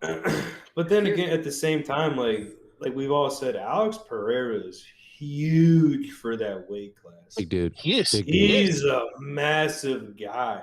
He is. And But when you're I- like, motivated, Bishop, Oh yeah, when You're you're motivated. motivated. I want to see the trilogy. Yeah. Me personally, I do they're too. 1-1. Yeah, They're I wanna 1-1. see it. I think it makes the most money in that division. I think it makes the most money in the UFC right now. Well, and However, I don't think it happens. we talked about it. I asked you guys this question on Saturday. I'm like, when I asked you, do you think Pena deserves a trilogy with Nunez because Nunez dominated her in the second fight? If you're giving Nunez a trilogy, how could you not give Pereira the trilogy? Yeah. You know, right. I mean, it's just if you're giving that trilogy to And Pena, who else is there? Who else is there in that division? Adesanya Well, has rolled that Yeah, entire he, division. he's went through Except everybody. Chimaev. the only person you guys know this. I mean, I was in Houston. I was there for that second fight with Whitaker. I still think Whitaker won that second fight. Yeah, I mean, you can run a trilogy with Whitaker, but I keep hearing Chimaev. First off, Chimaev's not even ranked at 185. He's ranked at 170. Right. Yeah. You know, Well- Chimaev has him. So I say the trilogy. I'm for it. I'm gonna go around the table I'm here. all for it. I'm for the trilogy. I think the trilogy needs to happen. Matt, I think we all want to see that. I'm with the trilogy. I want to see. I think those fights are beautiful storytelling. With that, I think, and we all talked about this Wednesday and Saturday. We keep saying Pereira is Izzy's kryptonite. I feel when it comes to MMA, Izzy is Not anymore. Pereira's kryptonite. I I think we're think gonna I get the don't. trilogy. I wouldn't. I think Izzy takes him out. It could. You know what? Before Adesanya knocked him out, I was the guy saying he is Izzy's boogeyman. I was Yeah. saying that because I believe that. And you know what? I believe that these guys. Another thing I want to touch on: the high level fighting these two are. These two, Adesanya and Pereira, could be the two best kickboxers, maybe top 10 in the world. Bishop will God, understand are they this. good? Bishop, you'll understand this more than anybody when it comes to Pereira and Adesanya. They're Naruto and Sasuke, dude. Oh, you're bringing your anime into this. Like, Yeah. but they're Goku and Rocky. Vegeta? Goku and It's- Vegeta. it's- Goku and It's Vegeta. Naruto, I don't know Sasuke. any of this stuff. it's Yusuke and Kuwabara. Yeah, like they're two entities that are just gonna continuously meet Yeah, and like unless one goes to 205. If not, But then again, what if fucking Izzy says, fuck it, I want to go back to 205 and see if I can do it. He talked about champ. that. Well, he did, but here's what I want to say too. What if he I don't does know it if you guys against saw, Pereira? Jan Blachowicz wants to fight Izzy at 185. He said He Izzy can't came. make 185. Oh, dude, he's I'm just huge. saying, Izzy came up to 205. Jan said he would go down to 185. Dude, I don't think Jan That's can gonna make 195. That's gonna take him some time. I mean, he's a Jan's a big big boy. boy. He's a So- big boy. yeah. So, I mean, I like to see him if he thinks he to can see make what he looks 185, I mean, like that weight cut, I feel like would deplete him so I much. think like. Yeah. Yeah. I'm just saying, my hot take. I think Adesanya would rock him at 185. I don't Yeah. see. I think the speed difference would be pretty substantial. He would hurt. Because- I mean, he would hurt even Jan And Blachowicz. the Even power at- would be evened out after a weight cut like that. Yeah. Even at 205 for Izzy, I mean, he normally walks around that weight. He's like That was Jan 200. walks around about 228. Yeah. Yeah, that ain't nothing for him at I- 205. No. That wasn't nothing for him. No, he doesn't have to Right. cut. Oh, No. he just has to show up. Yeah, I don't see the Polish power hanging around for 185. To be honest. No, I agree. It's a I lot of agree weight to 100%. cut. Plus, he's getting older too. He's like, Yeah, I think there's- he's 38, 39. Yeah, because That's the you can move down, but like those guys are gonna be so much faster. Right. Yeah. Yeah, and Izzy's quick. So the speed difference would be Ooh, is he would be huge. Yeah. So, go ahead, Matt. Well, Chase has breaking news that he thought no one knew about, and then Pat knew about it. So No, I didn't. Hang on. Because none of you, usually whenever there's a fight, it's immediately in the group chat. Nobody texted it. So I'm like, I saw this earlier. I'm like, I'm going to keep it to myself. And busy Say doing today. trees, dude. But you guys, busy. Get out I of thought, here. I, thought, I thought you were going to show up at lunchtime, but you didn't. You're busy No, doing garbage. I was busy. But anyway, so UFC 294, Shemaev versus Paulo Costa in Abu I like Dhabi. that UFC fight. 294. love it. I think that's a good first fight at middleweight for Shemaev. hmm It's a good first fight at middleweight.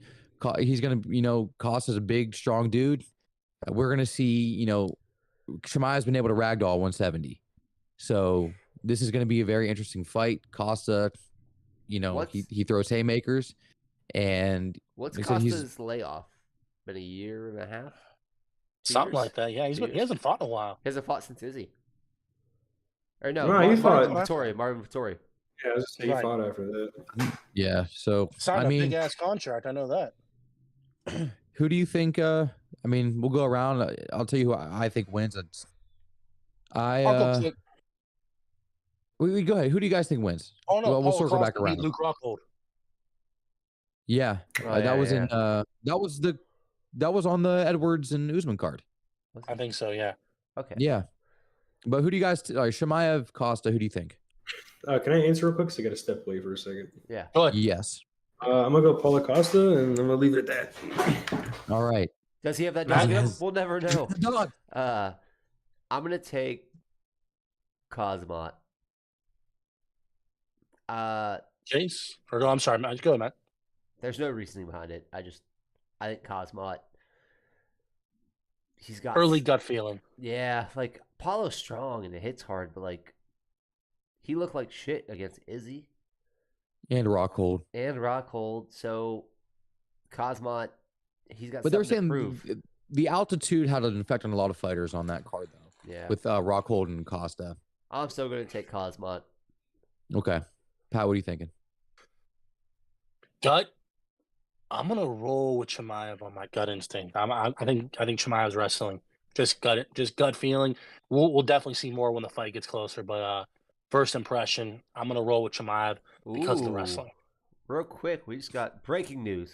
What's up? Question from the chat.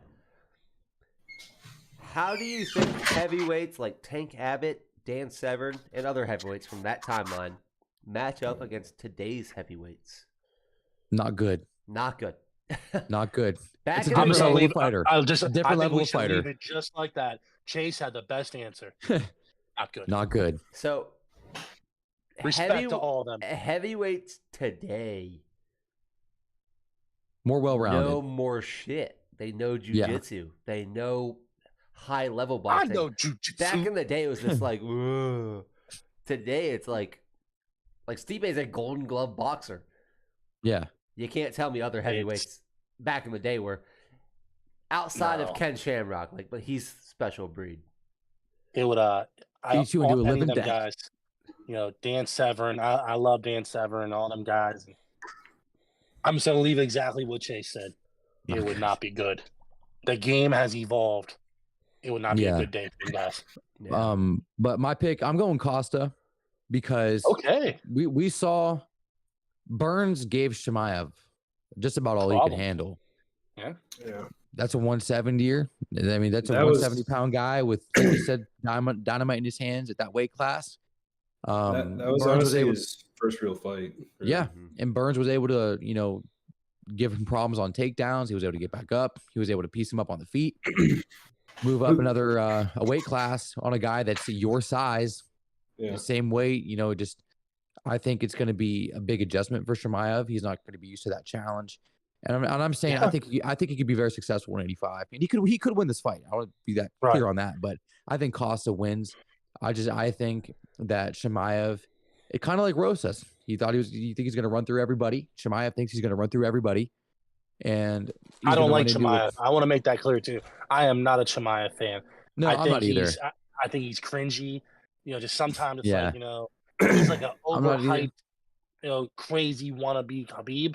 Mhm. He's Yeah. like It just- he's like really Not a like big Who fan of doesn't him. like Khabib for some reason? I I feel like like Khabib. I like Khabib. I'm This cool guy, with on Khabib. the other hand, No, this guy just Cosmo I want, hates him. I want, But hang yeah, on, I'll step right back, but I think we should start getting into some of these questions pretty soon. yeah, we're gonna Oh, have. yeah. I agree. I feel like Chimaev's. I really can't say he's full of himself. I mean, he has proved he can fight, but like, who did he really fight before he fought Burns? I mean, he picked up Li Tomato Jingliang. cans. He Fought tomato cans. he picked up Li Jingliang, walked him to his corner, talking to Dana White, and then slammed him down, and that was it. Yeah, I mean, And then he only had he had either like no hits or like 1 or 2 hits before Right. he fought Burns, and Burns fucking pieced him up. Tell you what, though, Chase has a great point, though. This is gonna be a tough test for Chimaev. Yeah, this is gonna show if he's Oh. really it or not. I just think his wrestling is that He- good. His grappling is that good. yeah, I mean, he's strong, no doubt. He's But really strong. because we just got that's at UFC 294. Yes, that's a while away. Yeah. Yeah, we That's just got October? UFC 287. Like you got so That's much time October? to work your wrestling. Yeah. Yeah, it should be October. I think we should get into some questions. I have some questions from some people. Matt, you got any questions? Bishop, Chase? We could do questions. I'm down. Actually, the questions I had, like we kind of already answered. It was Izzy hurt? Is Rosas hype gone? Do we see the trilogy between Izzy and Pereira?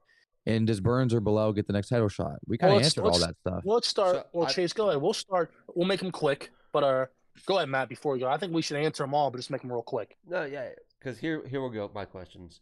So we Go already ahead. did the favorite fight night food. We talked about this last week. I wrote it down. I just remembered today. Fighter downfalls. The best of the best to now not being so good. I know Pats will be Tony Ferguson. Bishop, you say Cody Garbrandt? No, Yeah. I'm gonna tell you a guy who the downfall, Peter Yan. Yeah. Peter Yeah, Young. that's Peter a- Young. That's one I really didn't think about until today when we talked about him. Chase. I mean, honestly, I think Garbrandt's the first one that comes to mind for me. He really is. You go from dominating Dominic Cruz to losing 4 out of your last 5. Yeah. And then That's having someone- no chin at all. I'm gonna go. Dude, it's not even the chin. He doesn't put his freaking hands up. He gets caught clean every time. yeah. Drives me There's no nuts. I'm going Alistair Overeem for my pick. Yeah, Dominant, that's a good pick too. dominant good one. K1 boxer comes in. That event where he came in to fight Brock Lesnar was built up beautifully. Oof. Yeah. And Steroid Olympics. Bro, his yeah. biggest opponent was USADA. yeah, Yeah. So I'm gonna take Still Alistair. is. And then another Next question, Matt. Another question I had is, what's everybody's fight night like? What do you do the day of a good fight night? I'm talking like cream of the crop, your favorite fighter versus the number 1 contender, whatever it is. How do you spend that Saturday, afternoon, morning, and night? All right, I'll Bishop, kick this or one go ahead, off. Chase. So, for me, like when Stipe fights, I have to watch that fight at home because I get so Hey, wild. Like Yeah. you walking around I'm literally G-dubs. I pace around my living room. I'm jumping up and down. I'm scream. I've lost my voice during a Stipe fight. Mm-hmm. So like during that, dude, I go out. I go to the grocery store early in the afternoon, get whatever food I'm making for the day. For the fights, I sit. I don't even sit. I stand and pace around my living room and watch the fight. Yeah, you did that. Bishop? Yeah. Like a regular like fight card that's not in Abu Dhabi. I pretty much just go about my day like normal, and then the day before, a couple of days before, I have some friends or invite some friends over, or whatever. But I think the best one that I had was the last card in Abu Dhabi. It was when I was still living at my mom's house. It was at 10 a.m. That's when it started, like the early prelims. Mm-hmm. He came over, and I wasn't expecting him to bring his French press, but whatever. We had coffee, made a fucking like fantastic breakfast, What a day. and like Who came over? Press. Who are you? I asked him who he was when he brought over a French press mouse. It's like, is my Mr. Coffee not good enough? But You know why? Because you're not a dog. yeah, he don't got that dog in him. My You don't Mr. have a Coffee dog got in that him. dog. My Mr. Coffee, my Black Rifle Coffee has that dog. Black Dude, Rifle I just Coffee, need to some beat good stuff. all, bro. But that day, we had fucking coffee, fucking great fucking breakfast, and the fight started at 10. That was like one of the greatest like roll-ins to like a main event card that I've had. But like my football fan normal on the West Coast. yeah, but my normal thing is like I'll literally just go about my day. Like I'll play games until like everyone starts showing up, or I got to go get the pizza and stuff. Yeah. I'll order pizza and wings in the morning. If anybody wants me to go get drinks, I'll go get drinks. So let's just bring your own. If you don't want me to go get something for you, and then everyone comes over, and you sit there and just fucking hang out and chill, watch the fights. Yeah, I'm kind of the same way, Bishop. When it comes to like just the regular fights. If it's not a favorite guy or whatever, like I ain't gonna lie, even Saturday I was hype. Saturday I was hype, But for an everyday fight card, hey, this and that, I'm pretty chill throughout the day. Saturdays I like to go to the gym, get stuff done around the house, and usually I'm at home just hanging out. Sometimes Amber will watch the fights with me, and then she passes out on the couch, and I have to turn up the volume because she's snoring and shit. But on you better hope she doesn't see this. I don't care. But, She's not subscribed. We're good. like Stipe fights, the two Stipe fights I remember the most, for me, besides the ones I went to and seen him live, when he fought Ngannou the first time, and the second DC fight. That first Ngannou fight, I felt like I was wired from the moment I woke up till that fight ended. Yeah. I was on edge. I felt like I was there in the fight. It was just nuts. Like I was so hyped. Your heart was pounding. It was. I was screaming. I was yelling. It was nuts. And then I remember the second Cormier fight. I had at my old house over there in Warren. I had my neighbor over, and before the fight, DC kept saying, Stipe is just not good enough to beat me. Okay, so Stipe knocks out Cormier, and all I remember is I get off my chair and I just start screaming, "Not good enough, my ass! Not good enough, my ass!" Yeah. My neighbor's just looking at me like I'm a lunatic, but I'm just screaming at the TV.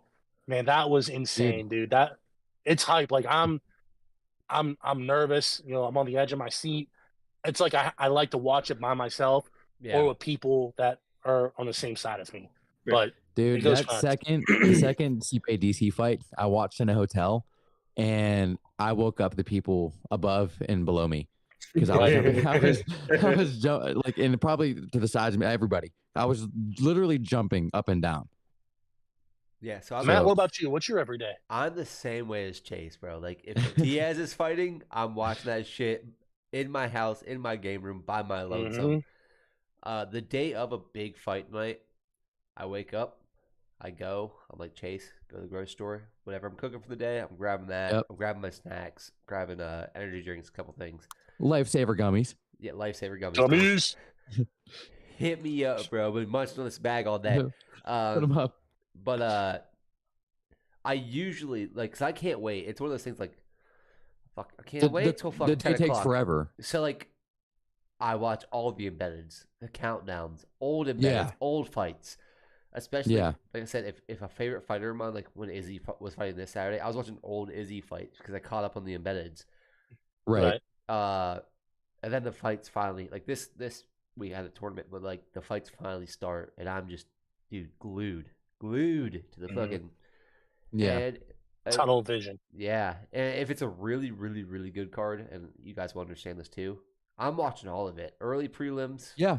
All of it. Yeah. Yep. prelims, main card. My ass is glued to that seat. Yeah, it's very much like a Sunday, like an NFL Sunday day. Like I'm watching Right. all the football. Leave me alone.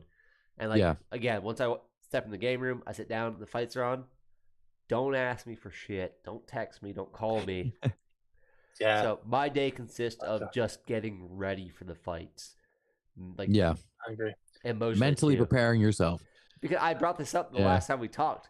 When your favorite fighter is fighting in the main event, you get that feeling like here in the stomach, and you're just Yeah. like, dude, like Get those almost like, butterflies. oh, I want to be Like I'm about to have a heart attack. but I love it. Yeah. I love that feeling. So When I was at Chase's house for the Stipe fight, like I mean, I chew tobacco and I'm like really respectful when I go to someone's house for the first time, and like I won't do it unless someone like sees it in my hand and like says, "Oh yeah, you're good. You can go ahead and do that." Start shaking I shit. I asked like I'm not like I don't like get all like weird if I don't have a dip in or whatever, but like I was so fucking nervous for that fight. I was shaking so bad, and I asked Chase's mom, I was like, "Hey, do you care if I chew?" And she's like, "Oh no, you're good. You could have done that like hours ago." And I was like, What "Thank fight God." what Stipe fight were you over for? 3. For what? The third one, the Ngannou. PC? Oh no, yeah, Ngannou. Ngannou. Or 2, whatever it was. Ngannou. Yeah, Ngannou too. But yeah, I was like, No, I think it was the first Ngannou, but either way, no, regardless. it was the one where he lost. that's another I thing wanted too. to- I wanted to- But I- like I was so fucking nervous for that fight. I was like literally sitting there shaking. My legs were shaking. I was sweating. Yeah. And shit. I don't, Like, I don't know want it to. was the second one. I don't want to rip on anybody, because we're gonna be doing this podcast for a long time. When McGregor fought Poirier and we were all at Pat's house, yeah. as the fight got closer, Pat started yelling at his dog a little bit more. It was like the color. dude. He was like, "Get He down!" started- Get the fuck out of here. I was like, "Dude, she's good. Like, she's just licking my wife. Like, she's cool." And he's like, She's- "No, she's not loud up there." I'm like, okay, bro. Oh yeah, I was just like, yeah, it's game time. Dude, Yeah, I love Yeah. Pat. I love Pat's dog, and he knows I love his dog. But like, even when she was coming over to me, get the fuck away from him. I'm like, oh, sorry, sorry. Here's the thing. I love my Don't lay dog. that low. My dog doesn't know boundaries. Like, he's snoot to face 24/7, and if you yell at him, he's like, Dog. hey, "Listen, I've got a dog on me, bro." Like, Yeah. No, Dog's the not reason in me. But the reason your dog's like that to you because your dog knows you don't have the dog in you. yeah. dude, I got such a dog. We got in any me, other- bro. He could smell a fraud. Every- We got any other No. questions? Every time I Yeah, say what's some other questions? every time I say I'm an alpha, I get yelled at. So that was the build up to the fight. That was the build up to the fight night. We do a lot. This is third episode already. We talk a lot UFC. I want to talk outside the UFC. Hold on. Okay, yeah. Are we still in the questions mode, or what are we doing? It's still question. We're still question. Okay, question time, 'cause okay, This is okay. a question I wrote down because there's a lot of MMA outside of the UFC. There's Bellator, there's PFL, there's Invicta, other weird like smaller organizations, and the UFC 5v1. 5v1, yeah, and there's other boxing event, Mhm. other casual MMA shit. So, do you guys? I do personally. I watch all the MMA I can. I watch Bellator, PFL, all of it. Do you guys? Not really a fan of, but do you tune in when it's on? Yeah, I do. I tune in. I don't get big into PFL. Bellator, I'll watch Bellator. I follow definitely the UFC, and then Bellator. I follow them too for sure. The rest of the stuff, I'm not gonna lie. I mean, if it's on, I'll watch it, but I'm not 100% into it like I am those two. Yeah. Vish? I'm the same way. Like, Yeah. I'm more UFC, and if there's like a fight that interests me in Bellator, I'll watch it. PFL, I watched it a couple times, just because there were some interesting fights that I seen, and like I see some highlights of people fighting. I was like, this is okay. I guess I gotta watch this. I watched one championship one time, and that was Mighty Mouse against whoever the hell it was. I forget. One's And actually I doing was really well. I was like really confused because the first round was MMA, Mm-hmm. the second round was Muay Thai, third round MMA, fourth round Muay Thai, and then like the fifth round was whatever.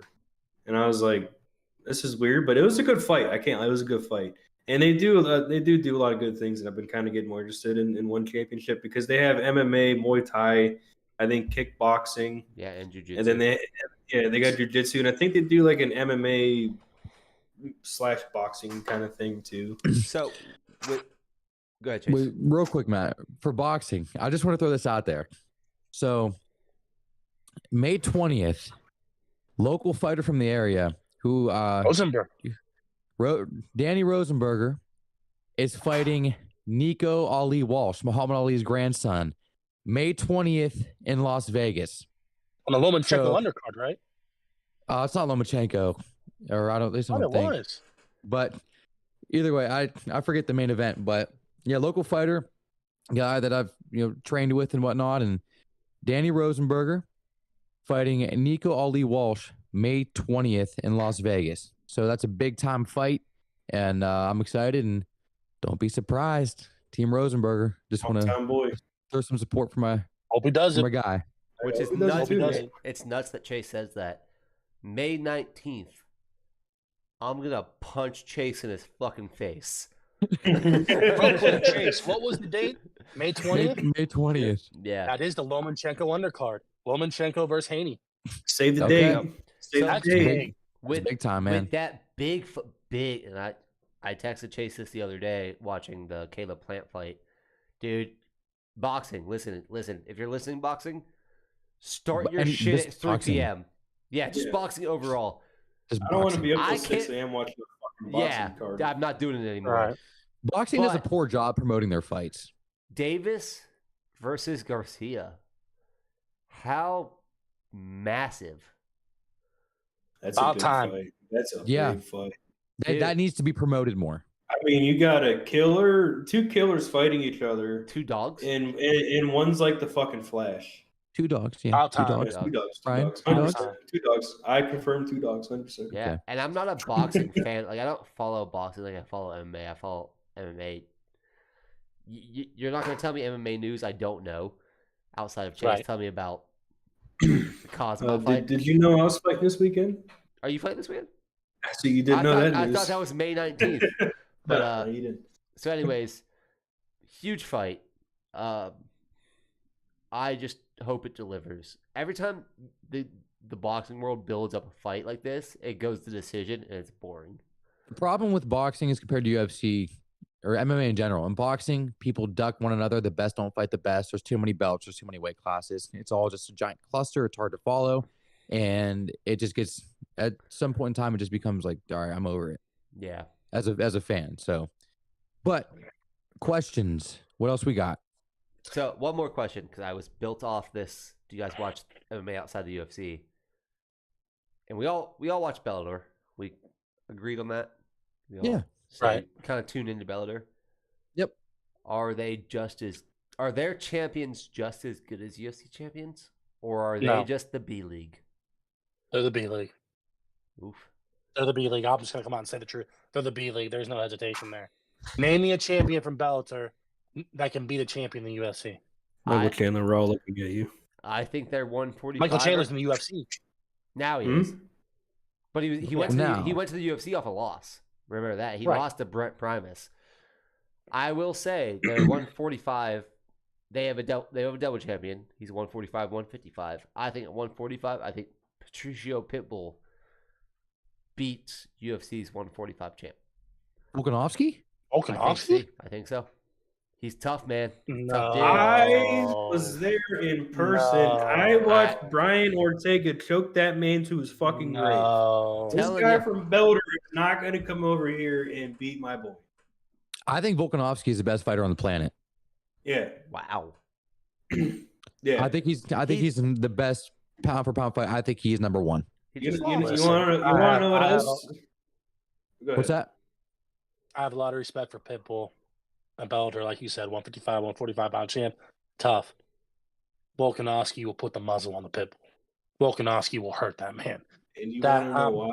No way, man. I'm sorry, man. I disagree. Bishop, why? Bishop, why? why? Why will Volk do it? Why, Bishop? Because fucking Volkanovski's got that dog in him, dude. He's got that that fucking dog in him.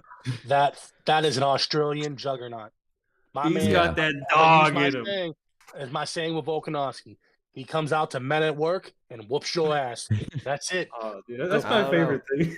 Actually, this is good. I actually had one question that I didn't get to, but this is a perfect segue into it. Talking about pound for pound rankings. I was asked this question, and I think it's a very, very good one. It's gonna get a lot of opinions. Is Izzy higher up on your GOAT list than Khabib? Yes. Damn. Yes. I We'll think make this Izzy. quick. Go ahead. Izzy's fought more well-known people and defended his belt more, I think. Izzy, yes. You No. want to know why? Here's my opinion on it. Before we get started, Good. Khabib's not famous for being Khabib. Khabib's famous for fighting Connor. That's fair. I actually agree with Khabib- you on that. Habib has lost one round in his whole career. Yeah. That's fine. He's I not. think you look at the level of competition he faced up until his last 5 fights. But here's the thing. I think that's where it goes. Khabib has never lost a round. Neither have I. Am I the GOAT? He lost one round. He lost one round to Conor McGregor. Chael Sonnen never lost a round. Yeah. Yeah, Chael Chael Sonnen Sonnen. lost her. But you. I mean, even when he tapped, he just thought that was he He didn't thought it was the give end of the round. I think it's close. I think you can make the argument for either guy. But if I had to pick right now who I think is the greater fighter all time, I'm going to roll Habib, and it is razor thin. It's razor thin because I think Adesanya is right now he's top 5 in the world. Adesanya, in my opinion, it's him and Anderson as the 2 best middleweights of all time. It's razor thin. I'm going to go Habib. I think Khabib ended his career way too soon to tell if he could be the best or not. Okay. Yeah, because he didn't start fighting like ranked guys until his last like 5 or 6 fights. 7 fights, yeah. Yeah. So that's where for me I'm putting Izzy ahead of him, I'll put Izzy ahead. and I'm excited to see the comments on this clip when this goes up because this is going to get a lot of opinions and it's going to be a heated argument, and I'm excited for it. I'll say I'll put Izzy above there, but I'll also say this about Khabib. A lot of people always said that he was just a wrestler, but that dude's got some fucking dynamite hands. And yeah, he might throw a little wild, but he's actually like aiming at you like pretty fucking accurately. His wrestling sets up everything because people when he feinted the takedown and landed the overhand on McGregor. I mean, that was Big wrestling move. Yeah. Daniel Cormier, Cain Velasquez, all the big time wrestlers, Randy Couture, Dan Henderson. Yeah. I mean, It's faint overhand. if you look at him versus Poirier, I mean, Poirier fucking bopped him real Dude, good. That He just guillotine was just so came in. close. He just came in head down, just swinging at him, but they were all like calculated shots at Poirier's head. I love It's the all just his guillotine's type of my takedown. favorite submission. I love the guillotine. I could go. Where is it at? Yeah, I remember when I I like dropped the on arm conscious with the triangle. guillotine. I like What the do arm you- triangle. I love the guillotine. All right. I thought that was something else. It looked like it's something else. No, love the guillotine. But Get your head out of his gutter. It's casual couch. yeah. I got My some head was in the gutter. Oh, Pat's got a question or two. I got some ahead. questions. I'm Run on my 'em. Facebook page. I posted, people are watching the show. Friends of mine on here. I'm gonna name who they are. To ask a question. I said we'll make this real quick, guys. Make this Run it. quick. And my friend Jordan Bronca had a good question. Who will be the welterweight champ going into 2024? Colby Covington. 170. Matt. Oh, you said Colby? Yeah. I'm gonna go Gilbert. Okay. I'm gonna go Gilbert Bishop. Burns.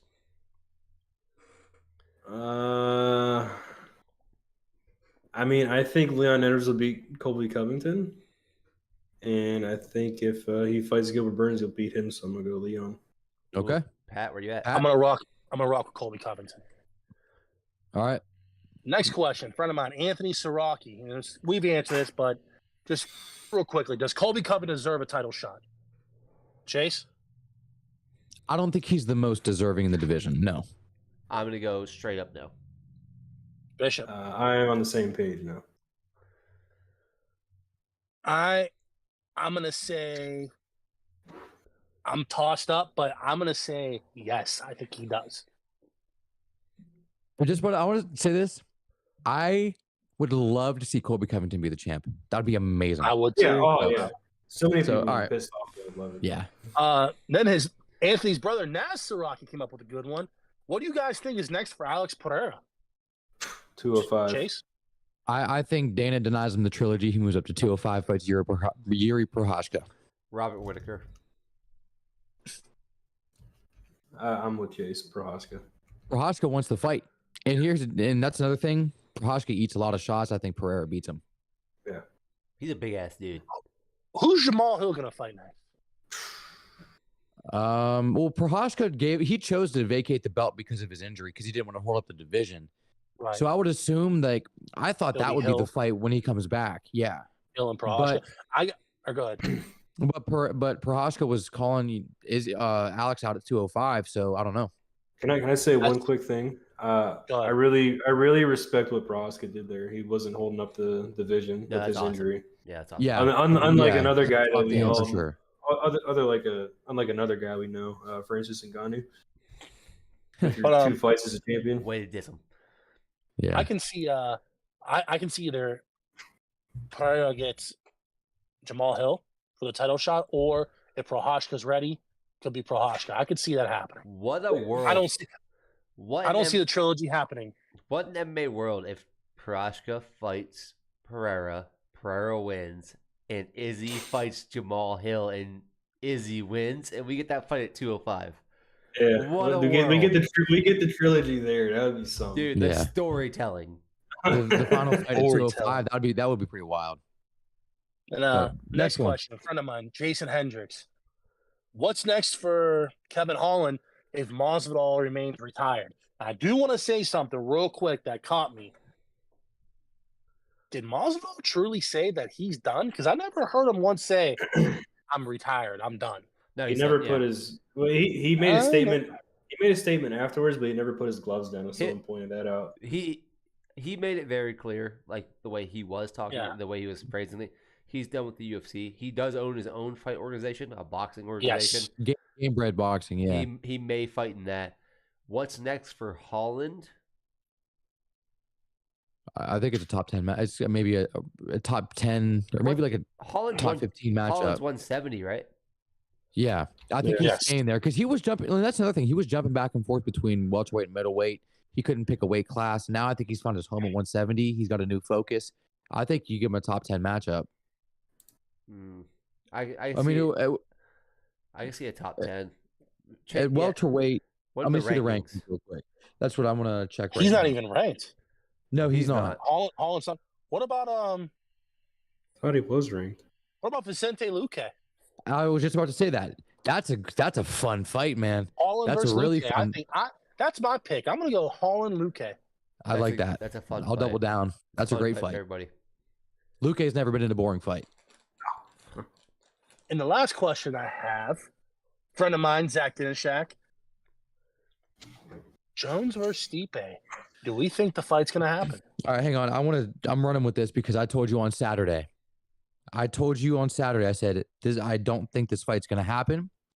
I think either. Well, we heard that John Jones has been MIA since he won. No one's heard from him, and this fight still hasn't been announced. Jones said he wants Stipe. Stipe wants Jones. It's no secret that Dana White does not like Stipe, and I think they're trying to lowball him on the. I think they're trying to lowball him on the contract again, like they did before. Yes. And I do not think we see Stipe and Jones. I don't think we see it. Even though that's a fight. That's for Jones. Who else? That's the only fight in heavyweight. That's it. I think Right. I think we see Jones Stipe. I think they're keeping it under wraps for right now. I think we see it. I know you guys are all Stipe fans. I think we see Jones take him out, and then he rides off into the sunset with the most infamous career ever. And that's it. Okay. That's What do you just my think? opinion as a fight No, fan, I not can as see a that. I can Northeast see that. Ohio citizen, as a fight fan. That's what I think happens. I think they're keeping a lot of shit from us right now. I think that fight has been signed and agreed to. You could be right. I hope you're right. I want to see that fight. Bishop? Well, according to Stipe's last medical exam that he posted on his Instagram, he's got that dog in him. So God damn it! I didn't know that. so I'm gonna have to say That was so good. Hey, you look so confused when I said the medical exam thing. Like, I was you're like, why scared. would I care? I watched that. I was like, why would I care about his last medical exam? This fight's gonna happen in July. I mean, like you said, Chase, that it's no secret that Dana White doesn't like Stipe because he Right. came in and smashed the fuck out of DC. So there's that. He foiled his plan to get Fedor in the UFC. Me and Pat talked about that. I'm kind of with Matt too. I feel like they just kind of like secretly have a thing going on, and they're just trying to like get a build up to this fight. Like, yeah, John Jones has been MIA. Where the fuck is he? Stipe's looking for him. Can't find him anywhere. And I think, I mean, in my heart, I want it to happen, and I want Stipe to come in and beat John Jones. And like, I like John Jones. I respect John Jones, and just like his personal stuff, I don't like what he's done. But like as a fighter, I like John Jones. But I love Stipe, and I want Stipe to come in, get his belt back, and if he feels that that's it for him and he wants to retire, he wins. He retires. The winner loses his last fight. Yeah, right off into the sunset and call it a career. I mean, he's got one of the best heavyweight careers. Greatest heavyweight of all time. So Pat, he's got that dog in him. I'm torn. I'm really torn on this. A part of me wants to believe that, you know, like you said, Matt, there's a lot of hush. We don't know a lot about what's going on. And maybe they're just, you know, building this up. The other part of me, I don't think it's going to happen. I think I'm split. I'm so torn on this. Because the other part of me is going, Jones is MIA. Yeah, he had a little tweet, you know, this and that. You know, Jones, like, I haven't heard nothing. Stipe said, see you in July. But nothing's been signed. Nothing's been official. Are they lowballing Stipe again? Like what Chase brought up. 100%. You know, what's going on? This is one of the biggest fights they can make right now, and it's already April. We haven't heard anything. It's supposed to be for July, and It's supposed to be for International Fight Week. And like I said, July they're probably doing this just to build that, because I mean it's already going to be a big fight regardless. Oh yeah, as soon as they announced this fight and they put the tickets for pre-sale, it's going to be gone in a matter of seconds. This but will be the biggest heavyweight fight in MMA history. Yes. And yes. If it's pre-sale for July, pre-sale goes live like the end of this month or early May. So like this fight has to. They booked Yair Rodriguez and Volk. That's a good enough fight to be a main event on any card. Right. So I just don't. I mean, I don't know. I don't think it's going to happen. I don't trust John Jones. I don't trust him. I've seen him. You know, just he's the best fighter of all time. I think he is, but outside of the cage, I just don't trust him. I don't trust him being there. Let me throw this scenario out there. We've talked about how Dana, the UFC, might not like Stipe. I'm going. That's first of all. I'd be there, but I don't see that happening. Yeah, I don't. It has to be Vegas. Yeah. Well, it has to be Vegas. It's Vegas. I don't trust the only two options they have are Vegas or New Mexico, because you cannot go away from if John Jones is going to retire after this fight, you go to his hometown. That makes the most sense. Well, Stipe is also going to retire. So that's the thing. But he's the challenger coming Square into it. Garden. But going back though, I don't see that. I'm torn. I'm split down the middle here. So we'll end it with the the fight night's coming up. Fight Holloway. Arnold Allen. That's coming out. All right. Well, Matt's is breaking down. I'm just gonna throw out. Am I frozen? Am I? You have no Wax picture on? right now for me, but Box off. anyway, I'm gonna go Arnold Allen. Arnold Allen. I'm a big Holloway fan, but if we learned anything off Saturday's podcast, is my predictions are Shitty. Ooh. trash. So I'm we'll going see. Max Holloway. I'm going Max Holloway. Going with the Hawaiian. All Can't right. bet against him. Yeah, I got Allen. Who do you guys got? I'm gonna go with Max Holloway. I think Max Holloway's the better fighter. Bishop. I think you guys know who I'm going with. Does No, he have? Holloway. Does he have that Huh? dog in him? He's got that fucking dog in him, dude. So I'm the only one out on this one. Yep. You're saying Arnold God, Allen? I'm taking Arnold Allen. I hope I'm right. I really hope I'm right, just for the sake of you guys going and picking Holloway. Yeah. All right. So the three of us have Holloway. Chase, you have Arnold Allen. Does anybody have closing statements concerning UFC 287? Your closing statements, real quick. Penguin City Beer, local brewery, appreciates you with the St. Patty's Day cans. Rocking the Youngstown Clothing Company. Shout out to local businesses. But thank you guys for tuning in to the Casual Couch MMA podcast yet Uncle again. Snoop. Appreciate Uncle Snoop. Oh, So Uncle we Snoop. appreciate the questions, appreciate the feedback, and there's always a lot to talk about. And until next time, see you guys later.